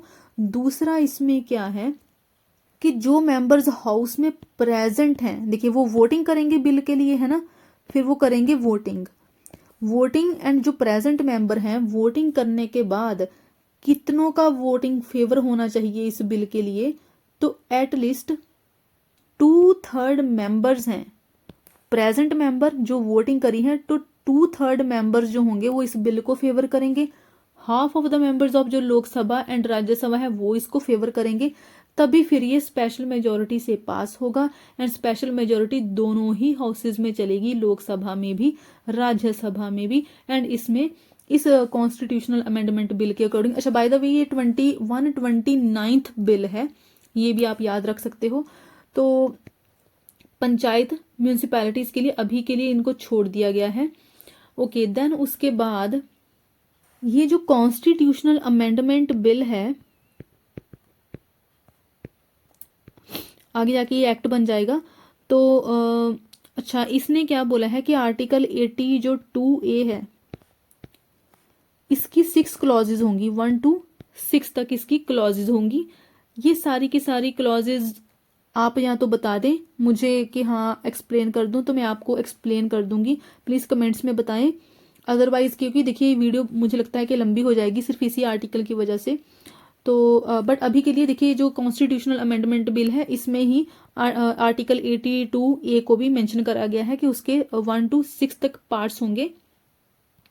एंड इसी में ही देखिए बताया गया है कि क्या हो कि अगर गवर्नमेंट फॉल कर जाए बिफोर 5 ईयर, देखिए मैंने आपको क्या बताया था कि कोविंद कमेटी ने क्या बोला था कि जो अनएक्सपायर्ड टर्म होगी उसको भी एक्सप्लेन करना होगा। तो अगर कोई गवर्नमेंट 5 ईयर से पहले ही फॉल कर गई है तो उसकी क्या होगी, फिर अनएक्सपायर्ड टर्म ही तो होगी ना, है ना। तो देखिए इससे रिलेटेड आर्टिकल जो 83 है जो कि टर्म्स से डील करता है ना, जो पार्लियामेंट के दोनों हाउसेज हैं, राज्यसभा तो डिसॉल्व नहीं होता है लेकिन जो लोकसभा है उसकी 5 ईयर की टर्म है एंड टर्म से जो डील करता है आर्टिकल 83। तो इस बिल ने क्या प्रपोज करा है, जो कॉन्स्टिट्यूशनल अमेंडमेंट बिल है, इसने कहा है कि ये क्लॉज एक ऐड करी जाएगी, मतलब कि 83 आर्टिकल है जो आर्टिकल 83 में ही एक क्लॉज ऐड करी जाएगी जो बताएगी कि अनएक्सपायर्ड टर्म क्या होगी एंड जो उस टर्म का फिर कैसे यूटिलाइज करा जाएगा। देखिए तो इस बिल ने क्या कहा है कि सपोज के कोई अगर लोकसभा है वो उसने 3 ईयर या फिर और 2 मंथ कंप्लीट करे हैं अभी तक, है ना, और बाकी की जो इसकी टर्म है वो रहती है, तो नेक्स्ट इलेक्शन कब होंगे, इस बिल के अकॉर्डिंग जो नेक्स्ट इलेक्शन होंगे सिर्फ इस लोकसभा के लिए ही होंगे फॉर द रिमेनिंग 22 मंथ्स के लिए। देखिए 2 मंथ ही एक्स्ट्रा, तो तभी ये 5 ईयर हो जाएगा ना। सो बेसिकली इसने क्या बोला है कि अगर ऐसी सिचुएशन बनती है कि 5 ईयर की टर्म से पहले ही कोई हाउस खत्म हो जाता है तो रिमेनिंग टर्म के लिए ही पहले इलेक्शंस कंडक्ट करवाए जाएंगे as per this bill, constitutional amendment bill, जो कि हमारे कैबिनेट ने अप्रूव करा है। फिर उसके बाद हमारा जो स्टेट असेंबलीज का है, अगर वो पहले खत्म हो जाती हैं या फिर कहीं पर अगर मिड टर्म पोल होने हैं, तो देखिए मिड टर्म पोल भी मैंने इलेक्शन की फर्स्ट वीडियो में ही एक्सप्लेन कर दिए थे, तो पहले वाली वीडियो देख लें, इससे पहले वाली। तो इससे रिलेटेड जैसे कि मैंने पहले बताया आर्टिकल है 170 2 जो कि स्टेट की लेजिस्लेटिव असेंबलीज के लिए है, तो उसके लिए वो सेम ही प्रोसेस होगा जो कि लोकसभा के लिए होगा, है ना, कि जो रिमेनिंग टर्म है उसके लिए ही इलेक्शंस कंडक्ट करवा दिए जाएंगे अनएक्सपायर्ड टर्म के लिए, तो वो सेम ही प्रोसेस चलेगा। एंड ये जो सेकंड बिल है कॉन्सिक्वेंशियल बिल जो कि यूनियन टेरिटरीज के लिए है, इससे देखिए चेंजेस कौन से आएंगे। पहले तो इसमें चेंजेस आएंगे, अच्छा इस बिल का नाम है the union territories loss amendment bill 2024, ये सेकंड बिल है। इस बिल से चेंजेस आएंगे government of union territories act 1963, इसमें चेंजेस आएंगे इस नए बिल की वजह से। फिर उसके साथ ही चेंजेस आएंगे the government of national capital territory of Delhi act 1991 and एक लास्ट है the Jammu and Kashmir reorganisation act 2019। अब आपने देखना है कि सिर्फ इन तीनों ही बिल्स में चेंजेस क्यों आ रहे हैं। एक दिल्ली से रिलेटेड है, एक जम्मू एंड कश्मीर से रिलेटेड है, एंड एक है rest of the union territories के लिए जिनकी अपनी लेजिस्लेटिव असेंबलीज हैं। वैसे मैंने हिंट भी दे दिया है बट आपने एक बार चेक भी करना है। ओके, सो ये तो था सेकंड बिल। अब हमारा ना इस आर्टिकल का एक लास्ट ही सेक्शन बाकी रहता है कि इसकी एडवांटेजेस क्या हो सकती हैं एंड इसकी डिसएडवांटेजेस क्या हो सकती हैं, क्योंकि ये वाला जो क्वेश्चन है इंडियन एक्सप्रेस का, उन्होंने देखिए एक तो इस कॉन्सेप्ट को एक्सप्लेन करना है, फिर उसके बाद एडवांटेजेस डिसएडवांटेजेस हैं। जो 2024 का क्या था उसमें हमने रिफॉर्म्स बताने थे बाकी की कमेटीज के, एंड जो कोविंद कमेटी है वन नेशन वन इलेक्शन की। सो ये दो क्वेश्चंस हैं। ओके, अगर हम इसके पॉजिटिव्स की साइड चलें, अच्छा हम ना ऐसा करते हैं जैसे हमने एक मेंस का आंसर ही लिखना है, हम वैसे ही चलेंगे कि पॉजिटिव और नेगेटिव्स को साथ में लेके चल रहे हैं। देखिए ये जो कमेटी थी कोविंद कमेटी, सबसे मेन उसने क्या बोला था कि कैसे जो कॉस्ट है वो कॉस्ट कट हो जाएगी अगर हम साइमल्टेनियस इलेक्शंस को कंडक्ट करवाए जाएंगे। बट क्या रियली ऐसा होगा? ऐसे चांसेस कम है कि कॉस्ट कट हो जाएगी। क्यों? क्योंकि जो क्रिटिक्स हैं उनका एनालिसिस क्या कहता है, वैसे इंडियन एक्सप्रेस का आर्टिकल है, तो जो क्रिटिक्स हैं उनके अकॉर्डिंग कि अगर कॉस्ट ही एक क्राइटेरिया है साइमल्टेनियस इलेक्शंस का, देन कॉस्ट का नेसेसरी नहीं है कट हो, क्योंकि हमें 3 times the current number of EVM machines and VVPAT हमें इंस्टॉल करने होंगे।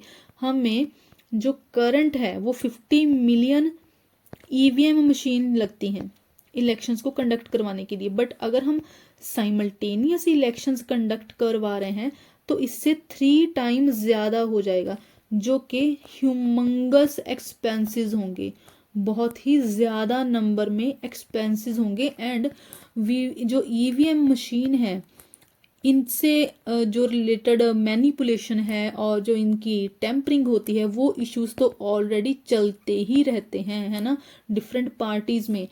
अगर इतने बड़े नंबर्स में जो 3 times ज्यादा होगा इससे, अगर इतने बड़े नंबर्स में ईवीएम मशीन को इंस्टॉल करा जाएगा तो कॉस्ट कट होने के चांसेस बहुत कम हो जाते हैं। इनफैक्ट वो एम्बिग्विटी को इंक्रीज करेगा। कैसे? क्योंकि डिफरेंट पार्टीज फिर और ज्यादा इसको क्वेश्चन करेंगे कि अब तो भी इतनी ज्यादा ईवीएम मशीन्स को इंस्टॉल करा गया है तो पॉसिबिलिटी है कि उनके साथ टेम्परिंग हुई है, उनको मैनिपुलेट करा गया है टू फेवर वोट्स, कि टू फेवर वन पार्टी, कि हाँ कि एक पार्टी को ही वोट के लिए फेवर करा जाए, है ना। तो एक तो ये चीज हो जाएगी। फिर उसके साथ ही देखिए सुजेशन भी साथ में दिया गया है कि अगर कॉस्ट ही एक बड़ा फैक्टर है तो कॉस्ट कट करने के तो और भी ज्यादा वे हैं, जैसे कि जो पॉलिटिकल पार्टीज इतना ज्यादा एक्सपेंडिचर करती हैं उसके ऊपर एक सीलिंग लगाई जा सकती है। दैट इज एक अपर लिमिट हो सकती है कि इतना ही खर्चा हो सकता है, इसके अलावा खर्चा नहीं हो सकता है। तो क्रिटिक्स के अकॉर्डिंग सिर्फ एक इसी तरीके से ही जो खर्चा है, जो कॉस्ट है, वो बहुत ही ज़्यादा कट हो जाएगा। उसके साथ ही अगर देखिए जो इलेक्शंस पहले 10 वीक में होते थे, क्रिटिक्स के अकॉर्डिंग अगर उन जो इलेक्शंस हैं उनको हम 4 वीक में कंडक्ट करवाएं तो उस वे में भी जो कॉस्ट है वो काफ़ी कम हो जाएगी इलेक्शंस कंडक्ट करवाने की। तो कॉस्ट कट करने के और भी वे हैं rather than just simultaneous elections. अब एक मैंने आपको बताया था कि आपको ना 82 याद रखना है कि सॉरी 80% जो लोग थे इंडिया के उन्होंने साइमल्टेनियस इलेक्शंस को सपोर्ट करा। बट क्रिटिक्स ने क्या पॉइंट आउट करा कि ये जो 82 लोग हैं ना, ये 80% जो लोग हैं, इसमें हिंदी और इंग्लिश स्पीकिंग एरिया के ही लोग आते हैं। सो जो बहुत ही लोकल एरियाज हैं, जो रीजनल एरिया है इंडिया के, या फिर वो एरियाज जो कि मेन स्ट्रीम में नहीं आते हैं, उनका कहीं भी रिस्पॉन्स रिकॉर्ड नहीं हुआ है। तो क्या गारंटी है कि ये जो 80% लोग हिंदी एंड इंग्लिश स्पीकिंग हैं, सिर्फ वो देखिए वो लोग फेवर कर रहे हैं, तो क्या गारंटी है कि जो बाकी के लोग थे जिनका अभी रिस्पॉन्स रिकॉर्ड ही नहीं हुआ है, क्यों रिकॉर्ड नहीं हो पाया है? इधर बिकॉज वो बहुत ही बैकवर्ड एरियाज में रह रहे हैं, उनके पास ऐसी कोई नॉलेज ही नहीं है।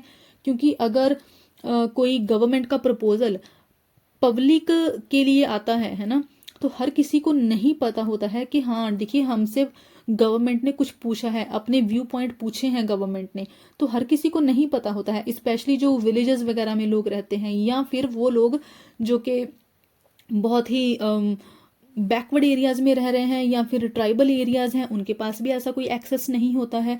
या फिर ऐसे लोग जिनके लिए एक लैंग्वेज बैरियर है ना, जो लोग हिंदी और इंग्लिश बोल ही नहीं पा रहे हैं, उनकी अपनी ही कोई लोकल लैंग्वेज है, वो तो कैसे ही कोई रिस्पॉन्स दे पाएंगे, है ना। तो एक तो ये इशू है। तो ये 80% का जो नंबर है ना, इसको भी क्वेश्चन करा गया है कि अगर 80% लोगों ने सपोर्ट करा है तो उस 80% में कौन से लोग आ रहे हैं। तो एक तो ये चीज़ है। फिर उसके बाद देखिए आर्टिकल जो 356 है प्रेसिडेंट रूल वाला, वो तो मैंने आपको एक इशू पहले ही बता दिया है ना, एक वो भी इशू है। फिर उसके बाद इसमें ना इस जो आर्टिकल है जिससे मैंने ये कंटेंट लिया है उसी इंडियन एक्सप्रेस का है। So the credit goes to Indian express.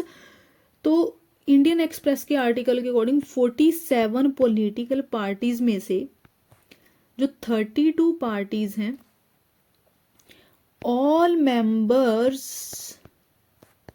Of NDA, उन्होंने फेवर करा है इस प्रपोजल को। मतलब कि जो 47 पार्टीज में से इतने लोगों ने अगर रिस्पॉन्स करा है, दैट टू ऑफ एनडीए, तो आप समझ सकते हो कि ये इसको ही फेवर करेंगे साइमल्टेनियस इलेक्शंस को। एंड जो रिमेनिंग 15 है उन्होंने सबने अपोज ही करा है। उनके अकॉर्डिंग क्या है कि ये एक अनडेमोक्रेटिक प्रोसेस है, इसमें जो स्टेट्स हैं उनकी ऑटोनॉमी खत्म हो जाएगी। ये एंटी फेडरल है। एंटी फेडरल होने का मतलब क्या है कि स्टेट के पास कोई पावर नहीं है, उनकी अपनी कोई ऑटोनॉमी नहीं है। फिर उसके साथ ही देखिए, क्योंकि अब स्टेट्स के पास कोई पावर नहीं होंगी, ना तो वो अपनी असेंबली को डिसॉल्व कर पाएंगी, ना ही वो अपने लोकल इश्यूज को देख पाएंगी, एंड ना ही वो खुद इलेक्शंस भी कंडक्ट करवाएंगी। देखिए जो इलेक्शंस कंडक्ट करवाने की अल्टीमेट पावर होगी वो पार्लियामेंट के पास ही है, जो कोविंद कमेटी ने दी है ना इस प्रपोजल के अकॉर्डिंग। स्टेट के पास तो कोई पावर है ही नहीं। सो स्टेट ना तो अपनी असेंबली को खत्म कर सकती हैं, ना ही इलेक्शंस कंडक्ट करवा सकती हैं, ना ही अपनी अब लोकल कंडीशंस को वो देख पाएंगी। तो क्या हुआ, अल्टीमेटली जो स्टेट होगी या फिर उनके जो लोकल इश्यूज होंगे वो तो नेशनल इश्यूज से ही ओवरशैडो हो जाएंगे, है ना।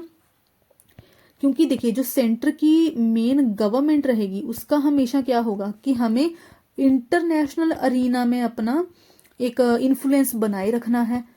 देखिए अगर इंटरनेशनल स्टेज पे, इंटरनेशनल प्लेटफॉर्म पे हमारा देश रिप्रेजेंट हो रहा है, अच्छी बात है, बट इसकी गारंटी ये नहीं होती है कि हमारी या फिर किसी भी कंट्री की लोकल कंडीशंस या फिर जो ग्राउंड लेवल पे लोग हैं उनकी भी कंडीशंस सही हो, है ना। चाहे इंटरनेशनल प्लेटफॉर्म पर अच्छा दिखाया जा रहा है, तो हमारी जो सेंट्रल गवर्नमेंट होगी, हमेशा चाहे कोई भी गवर्नमेंट है सेंटर पर, वो क्या ट्राई करेगी, जो डेवलपिंग कंट्रीज होती है ना, उनका एक ये रहता है कि हमारा इंटरनेशनल इमेज अच्छा रहना चाहिए, ये IR का है, ये इंटरनेशनल रिलेशनशिप का पार्ट है। तो ये लोग तो अपनी इंटरनेशनल इमेज को ही इम्प्रूव करने में लगे रहेंगे। उसके लिए क्या होगा, नेशनल इश्यूज के ऊपर फोकस करेंगे। तो ये जो लोकल इश्यूज होंगे, जो स्टेट्स के इश्यूज होंगे, वो तो ओवरशैडो हो गए ना, वो तो अब कहीं भी नहीं रहेंगे, उनका तो कहीं देखा ही नहीं जाएगा कि हाँ इनकी भी कोई इंपॉर्टेंस है या नहीं है। तो एक तो ये भी इम्पैक्ट रहेगा। देखिए, तो अगर साइमल्टेनियस इलेक्शंस के पॉजिटिव्स हैं जो कि हमने साथ साथ देखे भी हैं, कॉस्ट का रिडक्शन होना या फिर बहुत सारी चीजें हैं ना, कि पॉलिसी पैरालिसिस नहीं होगा, बट साथ में ही इनके बहुत सारे अभी और भी फैक्टर्स हैं जिनको देखना बाकी है। फिर देखिए उसके बाद ना जो सारी की सारी पावर है वो इलेक्शन कमीशन ऑफ इंडिया को दे दी गई है, इलेक्टोरल रोल से भी रिलेटेड। देखिए पहले तो क्या था, रीजनल लेवल तक सारी चीजें आती थी, स्टेट इलेक्शन कमीशन का एक रोल रहता था, है ना। अब जस्ट इसको कंसल्ट ही करना है, तो इसका क्या ही यूज रह गया। तो इसमें देखिए कोऑर्डिनेशन की प्रॉब्लम भी आ सकती है। जो स्टेट इलेक्शन कमीशन है and election commission of India है, क्या गारंटी है कि दोनों मिलकर ही काम करेंगे। हो सकता है कि हमेशा जो पार्टीज के बेसिस पर है ना, कि किसी स्टेट में डिफरेंट पार्टी है, जो ऑपोजिशन वाली जो रूलिंग पार्टी होती है ना, जैसे सेंटर पर डिफरेंट पार्टी है एंड स्टेट में डिफरेंट पार्टी है। तो ये जो ऑपोजिशन रूल्ड स्टेट हैं, इनके जो स्टेट इलेक्शन कमिश्नर होंगे, है ना, वो एंड जो इलेक्शन कमीशन ऑफ इंडिया है, ये सारे आपस में कोऑर्डिनेट करेंगे, मिलकर काम करेंगे, इसकी भी कोई गारंटी नहीं है। एंड एक बात और है, देखिए यहाँ पर क्या बोला जा रहा है, साइमल्टेनियस इलेक्शंस, लेकिन अकॉर्डिंग टू क्रिटिक्स कि अगर इलेक्शंस 100 डेज के बाद, देखिए ये सिर्फ कोविंद कमेटी की अभी बात कर रहे हैं, हमारा जो पार्लियामेंट है उन्होंने तो अभी इस जो लोकल बॉडीज के इलेक्शन है उसको इंक्लूड नहीं करा है। तो अगर कोई इलेक्शन 100 डेज के बाद हो रहे हैं तो वो साइमल्टेनियस इलेक्शंस नहीं है अकॉर्डिंग टू क्रिटिक्स, वो एक न्यू ही इलेक्शंस हैं, क्योंकि उनके लिए खर्चा अलग हो रहा है, उनके लिए एम्प्लॉइज जो गवर्नमेंट एम्प्लॉइज हैं, ऑफिसर्स हैं, उनको फिर से रीअपॉइंट करा जा रहा है। एंड इससे अगेन सारे स्टेक होल्डर्स का फिर से टाइम वेस्ट हो रहा है, रिसोर्सिस का भी वेस्ट हो रहा है। तो ये साइमल्टेनियस इलेक्शंस कैसे हुए, सो एक ये भी क्वेश्चन है। तो ये तो था सारे का सारा साइमल्टेनियस इलेक्शंस का आर्टिकल। आई होप आप लोगों को ये पसंद आया होगा। अब हम देखते हैं finally election machinery. And if you guys have liked this article और any of my videos, please share this channel with your friends and like भी करें, सब्सक्राइब भी करें चैनल को एंड कमेंट्स भी करें। ओके, अब हम देखते हैं election machinery. Okay,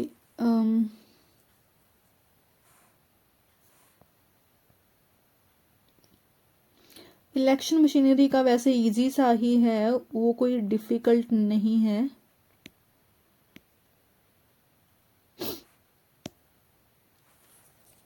okay, election machinery में डिफरेंट ऑफिसर्स हैं जो भी सारे इलेक्शन प्रोसेस में इन्वॉल्व होते हैं। तो सबसे पहले टॉप पर है हमारा election commission of India. Article 324 हमें पता है कि कहता है कि एक इंडिपेंडेंट बॉडी होनी चाहिए जो कि इलेक्शन कमीशन ऑफ इंडिया है। इसको रिस्पॉन्सिबिलिटी दी जाएगी कि सारे इलेक्शंस की सुपरिंटेंडेंस करनी है, इलेक्शंस को डायरेक्ट करना है, उनका डायरेक्शन, उनको कंट्रोल करना है इलेक्शन के कंडक्ट को। एंड उसके लिए देखिए दो तरह के ऑफिसर्स रहते हैं, चीफ इलेक्शन कमिश्नर एंड दो इलेक्शन कमीशनर्स होते हैं, इलेक्शन कमिश्नर्स होते हैं। एंड इनको प्रेसिडेंट ऑफ इंडिया ही अपॉइंट करते हैं, ये छोटा सा ही है ना। फिर उसके बाद अच्छा, ये जो election commission of India and बाकी की जितनी भी बॉडीज हैं वो हमने अलग से देखनी है। देन इसके नीचे देखिए आता है एक chief electoral officer. Chief electoral officer देखिए क्या होता है कि ये इलेक्शन कमीशन ऑफ इंडिया के अंडर काम करेगा। इलेक्टोरल ऑफिसर, ये चीफ इलेक्टोरल ऑफिसर होगा किसी भी स्टेट के लिए या फिर यूनियन टेरिटरी गवर्नमेंट के लिए, इलेक्शंस को सुपरवाइज करने का काम होगा इसका। कैसे किसी स्टेट और यूटी के इलेक्शंस कंडक्ट करवाए जा रहे हैं उनको सुपरवाइज करने का, ओवरसी करने का काम होगा इस चीफ इलेक्टोरल ऑफिसर का। एंड ये काम करेगा under election commission of India. देखिए जो एक मेन बॉडी है वो है ECI, election commission of India. उसके नीचे आ गए हैं, उसके लिए है दो तरह के officers, chief election commissioner and 2 election commissioners. उनके नीचे आ जाएगा चीफ इलेक्टोरल ऑफिसर जो कि इसी के अंडर ही काम करेंगे। फिर उसके बाद देखिए इनको अपॉइंट करने का काम भी होगा चीफ इलेक्शन कमिश्नर का ही, इनको ये नॉमिनेट करेंगे या फिर जो भी किसी गवर्नमेंट का ऑफिसर होगा स्टेट का और यूनियन टेरिटरी का, उसको एक चीफ इलेक्टोरल ऑफिसर बना दिया जाएगा। एंड उसके लिए कंसल्ट करा जाएगा that with that respective state और यूनियन टेरिटरी। अगर स्टेट के किसी गवर्नमेंट ऑफिसर को चीफ इलेक्टोरल ऑफिसर बनाया जा रहा है तो स्टेट को कंसल्ट करा जाएगा, ऐसे ही किसी यूटी के बनाया जा रहा है तो यूटी की गवर्नमेंट को कंसल्ट करा जाएगा। फिर उसके बाद नीचे आ जाएगा और भी, देखिए district election commissioner officer DEO। तो देखिए पहले था ECI, election commission of India, उसके नीचे आ गया स्टेट के लिए और यूटी के लिए चीफ इलेक्टोरल ऑफिसर। उसके नीचे अब डिस्ट्रिक्ट के लिए आ चुका है डिस्ट्रिक्ट इलेक्शन ऑफिसर DEO। अब इसका काम देखिए होगा इलेक्शंस को सुपरवाइज करना ही, बट किसके, डिस्ट्रिक्ट के इलेक्शंस को सुपरवाइज करेंगे ये। लेकिन इनको जो नॉमिनेट करके अपॉइंट करेंगे वो इलेक्शन कमीशन ऑफ इंडिया ही होंगे, बट ये अंडर काम करेंगे चीफ इलेक्टोरल ऑफिसर के। देखिए जो नॉमिनेट कर रहे हैं यहाँ पर भी इलेक्शन कमीशन ऑफ इंडिया ही कर रहे हैं, लेकिन ये किसके अंडर काम कर रहे हैं, चीफ इलेक्टोरल ऑफिसर के अंडर, CEO के अंडर ये काम कर रहे हैं। अभी ये भी सुपरवाइज ही कर रहे हैं, बट ये डिस्ट्रिक्ट के इलेक्शंस को सुपरवाइज कर रहे हैं, वहां के वर्क को सुपरवाइज कर रहे हैं। देन फिर आता है रिटर्निंग ऑफिसर। रिटर्निंग ऑफिसर किसी भी कॉन्स्टिट्यूएंसी के लिए होता है। देखिए ये तो था पूरे की पूरी स्टेट के लिए CEO, फिर उसके बाद आ गया, अच्छा जो ECI था वो हो गया पूरे के पूरे इंडिया के लिए, है ना। फिर जो CEO है वो आ गया स्टेट के लिए। देन आ गया डिस्ट्रिक्ट इलेक्शन ऑफिसर, ये है किसी डिस्ट्रिक्ट के लिए। उसके नीचे अब देखिए जब किसी भी लोकसभा के या फिर पार्लियामेंट मतलब कि पार्लियामेंट के या फिर किसी स्टेट असेंबली के इलेक्शंस होते हैं तो एरियाज में डिवाइड कर दिया जाता है हमारे इंडिया को, है ना, स्टेट्स को। उन एरियाज को बोलते हैं हम कॉन्स्टिट्यूएंसीज, और सारी कॉन्स्टिट्यूएंसीज में फिर इलेक्शंस होल्ड करवाए जाते हैं। अब हर किसी कॉन्स्टिट्यूएंसी के लिए एक रिटर्निंग ऑफिसर होगा। इसका काम होगा इस कॉन्स्टिट्यूएंसी में, इस पर्टिकुलर कॉन्स्टिट्यूएंसी में इलेक्शंस को कंडक्ट करवाने का। तो इनको भी election commission of India he nominate करते हैं, या तो ये किसी गवर्नमेंट का ऑफिसर हो सकते हैं या फिर किसी लोकल अथॉरिटी के ऑफिसर जो होंगे वो रिटर्निंग ऑफिसर हो सकते हैं।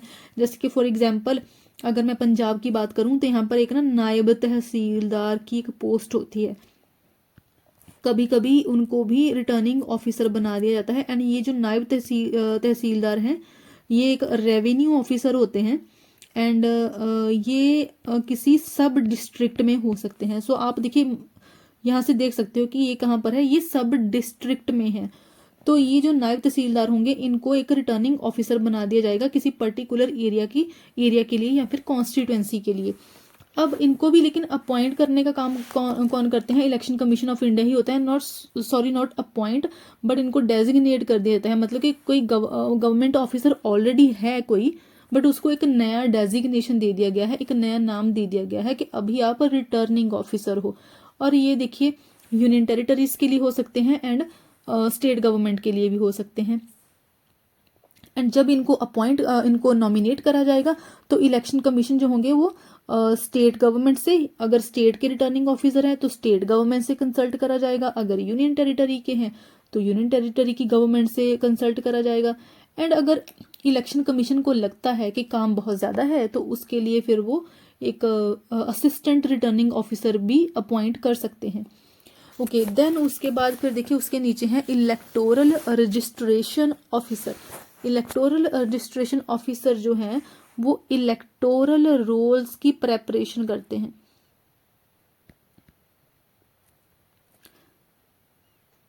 इनका काम इलेक्टोरल रोल को प्रिपेयर करना ही होता है। इलेक्टोरल रोल मैं बहुत बार बता चुकी हूँ। इनको भी election commission of India he designate करेंगे। एंड देखिए, स्टेट या फिर यूनियन टेरिटरी की जो गवर्नमेंट होगी, वहाँ के जो कोई लोकल ऑफिसर होंगे या फिर कोई और गवर्नमेंट का ऑफिसर है, उसको ही इलेक्टोरल और रजिस्ट्रेशन ऑफिसर अपॉइंट करा जाएगा। एंड रिस्पेक्टिव स्टेट और यूनियन टेरिटरी गवर्नमेंट से election commission of India then consult भी करेगा before appointing this electoral registration officer. फिर देन आते हैं, देखिए इनके नीचे प्रिजाइडिंग ऑफिसर। प्रिजाइडिंग ऑफिसर, देखिए प्रिजाइडिंग ऑफिसर पोलिंग ऑफिसर के साथ मिलकर पोलिंग स्टेशन पर इलेक्शंस कंडक्ट करवाएंगे। अच्छा, ये जो पोलिंग ऑफिसर होगा, ये ऐसा पर्सन होगा जिसको पोलिंग स्टेशन के लिए अपॉइंट करा जाएगा। बट ये जो प्रिजाइडिंग ऑफिसर होगा, ये इनका भी हेड होगा। एंड ये जो प्रिजाइडिंग ऑफिसर है, इसको नॉलेज होनी चाहिए कि सारे का सारा वोटिंग प्रोसीजर चलता कैसे है। एंड अगर किसी स्टेट के लिए प्रिजाइडिंग एंड पोलिंग ऑफिसर्स को अपॉइंट करना है, तो वो रिस्पॉन्सिबिलिटी है डीईओ की, that is district election officer की। एंड अगर यही काम यूनियन टेरिटरीज के लिए करना है, तो वो करते हैं रिटर्निंग ऑफिसर। देन कुछ ऑब्जर्वर्स भी होते हैं। ऑब्जर्वर्स का जो, अगर आप पुरानी लक्ष्मीकांत की बुक में जाओगे, तो वहाँ पर 5 या 6 हैं, लेकिन जो लेटेस्ट एडिशन है उसमें 4 ही करे गए हैं। 4 ऑब्जर्वर्स हैं। ऑब्जर्वर्स का काम होता है कि गवर्नमेंट के वैसे ऑफिसर्स ही होते हैं, इनका काम होता है कि जो इलेक्शंस चल रहे होते हैं उनको ऑब्जर्व करना है, सारे प्रोसेस को देखना है कि इलेक्शंस जो हैं वो स्मूथली चल रहे हैं या फिर नहीं चल रहे हैं। ओके, सबसे पहले है जनरल ऑब्जर्वर्स। जो इलेक्शन कमीशन होगा वो इनको जनरल ऑब्जर्वर्स को डिप्लॉय करेगा या फिर अपॉइंट करेगा। इनका काम होगा ये देखना कि जो इलेक्शंस हैं स्मूथली चल रहे हैं, फ्री और फेयर मैनर में इलेक्शन प्रोसेस हो रहा है या फिर नहीं हो रहा है। हर एक स्टेज के ऊपर ये क्लोज वॉच रखेंगे, दैट इज प्रॉपरली एक ओवरसी करेंगे इलेक्शंस को। फिर है एक्सपेंडिचर ऑब्जर्वर्स, नाम से ही पता चल रहा है कि इनका काम होगा कि जो पॉलिटिकल पार्टीज के कैंडिडेट्स हैं जो इलेक्शंस में फाइट कर रहे हैं, उनके एक्सपेंडिचर को देखना। एंड साथ में ये भी ध्यान रखना कि कहीं पर ब्राइबरी तो नहीं दी जा रही है, रिश्वत तो नहीं दी जा रही है, कि ऐसे रात में लोगों को सपोज किसी कैश में या फिर काइंड में एक रिश्वत दे दी कि आप हमें वोट करो, तो आपको ये चीज़ फैसिलिटी और ज़्यादा देंगे, या फिर कुछ ऑफ कोर्स ब्राइब कर दिया है ना। तो इन चीज़ों को देखना भी इन एक्सपेंडिचर ऑफिसर्स का काम होगा। एंड ये सेंट्रल गवर्नमेंट के ही ऑफिसर्स होंगे। फिर उसके बाद है पुलिस ऑब्जर्वर्स। अच्छा, एक्सपेंडिचर ऑब्जर्वर्स के साथ ही असिस्टेंट एक्सपेंडिचर ऑब्जर्वर्स भी होते हैं। ये होते हैं कि इन ऑब्जर्वर्स को बेसिकली हेल्प करने के लिए ही, असिस्टेंट नाम से ही पता चल रहा है, या फिर ये जो एक्सपेंडिचर ऑब्जर्वर्स हैं ये कहीं और बिजी हैं, इनके पास ज़्यादा वर्कलोड है, तो उनकी हेल्प के लिए असिस्टेंट एक्सपेंडिचर ऑब्जर्वर्स हो जाएंगे। फिर उसके बाद है पुलिस ऑब्जर्वर्स। पुलिस ऑब्जर्वर्स के लिए आईपीएस ऑफिसर्स होते हैं। अच्छा, जो एक्सपेंडिचर थे उसमें सेंट्रल गवर्नमेंट के थे, एंड जो पुलिस वाले हैं उसमें आईपीएस ऑफिसर्स होंगे, है ना। इनको स्टेट के ऊपर एंड डिस्ट्रिक्ट लेवल पर डिप्लॉय करा जाता है, इन ऑफिसर्स को अपॉइंट करा जाता है। अगर किसी डिपेंड करता है कि किसी कॉन्स्टिट्यूएंसी जिसमें इलेक्शंस हो रहे हैं वहाँ की सिचुएशन कैसी है, क्या वो एरिया कोई क्रिटिकली सेंसिटिव एरिया है, तो उस सिचुएशन के अकॉर्डिंग ही इन ऑफिसर्स को डिप्लॉय करा जाएगा, अपॉइंट करा जाएगा, है ना। इनका काम होता है कि लॉ एंड ऑर्डर जो है वो मेंटेन रहना चाहिए, सिविल एंड पुलिस एडमिनिस्ट्रेशन में कोऑर्डिनेशन बने रहना, है ना, फ्री एंड फेयर इलेक्शंस करवाना। बहुत जनरल सी चीज़ें बेसिकली इन ऑब्जर्वर्स का काम होता है। फिर है माइक्रो ऑब्जर्वर्स। माइक्रो ऑब्जर्वर्स का काम होता है कि किसी भी पोलिंग स्टेशन पर बेसिकली ऐसे पोलिंग स्टेशंस जिनको सिलेक्ट कर लिया गया है कि ये पोलिंग स्टेशंस क्रिटिकल हैं, कि ऐसे एरिया यहाँ पर कोई भी दंगे फसाद हो सकते हैं, बूथ कैप्चरिंग वगैरह या फिर कोई भी प्रॉब्लम हो सकती है। ऐसे क्रिटिकल जो पोलिंग स्टेशन हैं उनको सिलेक्ट कर लिया जाता है, एंड देन उनकी पोलिंग प्रोसीडिंग्स को, उन स्टेशंस पर जो भी पोलिंग प्रोसीडिंग्स चल रही हैं, इलेक्शंस वगैरह चल रहे हैं, उनको ऑब्जर्व करने का काम ही इन माइक्रो ऑब्जर्वर्स का होगा। और ये भी सेंट्रल गवर्नमेंट के ही एम्प्लॉय होते हैं, ऑफिसर्स होते हैं। PSUs के भी हो सकते हैं, दैट इज जो पब्लिक सेक्टर अंडरटेकिंग्स होती हैं। इनका काम ये भी वेरीफाई करना होता है, जैसे BMF का मतलब होता है बेसिक मिनिमम फैसिलिटीज। किसी भी पोलिंग स्टेशंस की जो बेसिक मिनिमम फैसिलिटीज हैं वो अवेलेबल है या नहीं। For example the most basic water की फैसिलिटी है या नहीं, वहाँ पर अगर कोई ओल्ड एज वाले लोग जा रहे हैं उनके लिए बैठने की फैसिलिटी है या नहीं, मोस्ट बेसिक फैसिलिटीज ये वाली है ना। इनका काम, ये जो माइक्रो ऑब्जर्वर्स होते हैं, इनका काम स्टार्टिंग से लेकर फ्रॉम द वेरी स्टार्ट, जब इलेक्शंस का मॉक स्टार्ट हुआ उससे लेकर जब इलेक्शंस हो गए, EVM मशीन को सील कर लिया है ना, उनको कलेक्ट करके सील कर लिया गया, एंड तक ऑब्जर्व करना इन लोगों का काम होता है, इन माइक्रो ऑब्जर्वर्स का। एक वैसे ना जो पुराने वाले लक्ष्मीकांत हैं उनमें अवेयरनेस ऑब्जर्वर्स भी दिए गए हैं कि 16th लोकसभा से कैसे अवेयरनेस ऑब्जर्वर्स को भी डिप्लॉय करना स्टार्ट कर दिया गया है। ये भी सेंट्रल ऑब्जर्वर होते हैं, सेंट्रल अवेयरनेस ऑब्जर्वर्स। इनका काम होता है कि फील्ड लेवल तक इलेक्टोरल प्रोसेस को लेके जाना लोगों को। अब नाम से पता चल रहा है, बहुत इजी सा ये टॉपिक है, मुझे नहीं पता कि एक्सप्लेन इतना करना चाहिए या नहीं। इनका काम होता है कि अवेयरनेस कैंपेन्स वगैरह चलाना है ना, लोगों को बताना कि देखिए ये आपका वोटिंग राइट है, आप पार्टिसिपेट करो, लोगों को पार्टिसिपेट कराना, कैंपेन्स वगैरह करना है ना। फिर उसके बाद मीडिया से रिलेटेड चीज़ों को देखना कि क्या जो मीडिया है वो रिप्रेजेंटेशन एक्ट के जो रूल्स वगैरह हैं उनको फॉलो कर रहा है या नहीं। किसी मीडिया जो है हमारा इलेक्शंस के टाइम पर पार्टीसन बिहेवियर तो नहीं शो कर रहा है, मतलब कि किसी एक पार्टी को फेवर तो नहीं कर रहा है, ये सब चीज़ें देखना। फिर उसके बाद पेड न्यूज़ की प्रॉब्लम को भी देखना भी इन अवेयरनेस ऑब्जर्वर्स का काम होता है। वैसे नई वाली लक्ष्मीकांत में ये नहीं दिया गया है, बट पुराने वाली में है, सो मैंने ये बता दिया। So okay, thank you guys for the time being. Next देखेंगे जो नेक्स्ट क्या है, ओके इलेक्शन प्रोसेस, ये हम बाद में देखेंगे, अभी काफ़ी ज़्यादा हो गया है। Okay thank you, and like share and subscribe करना मत भूलें।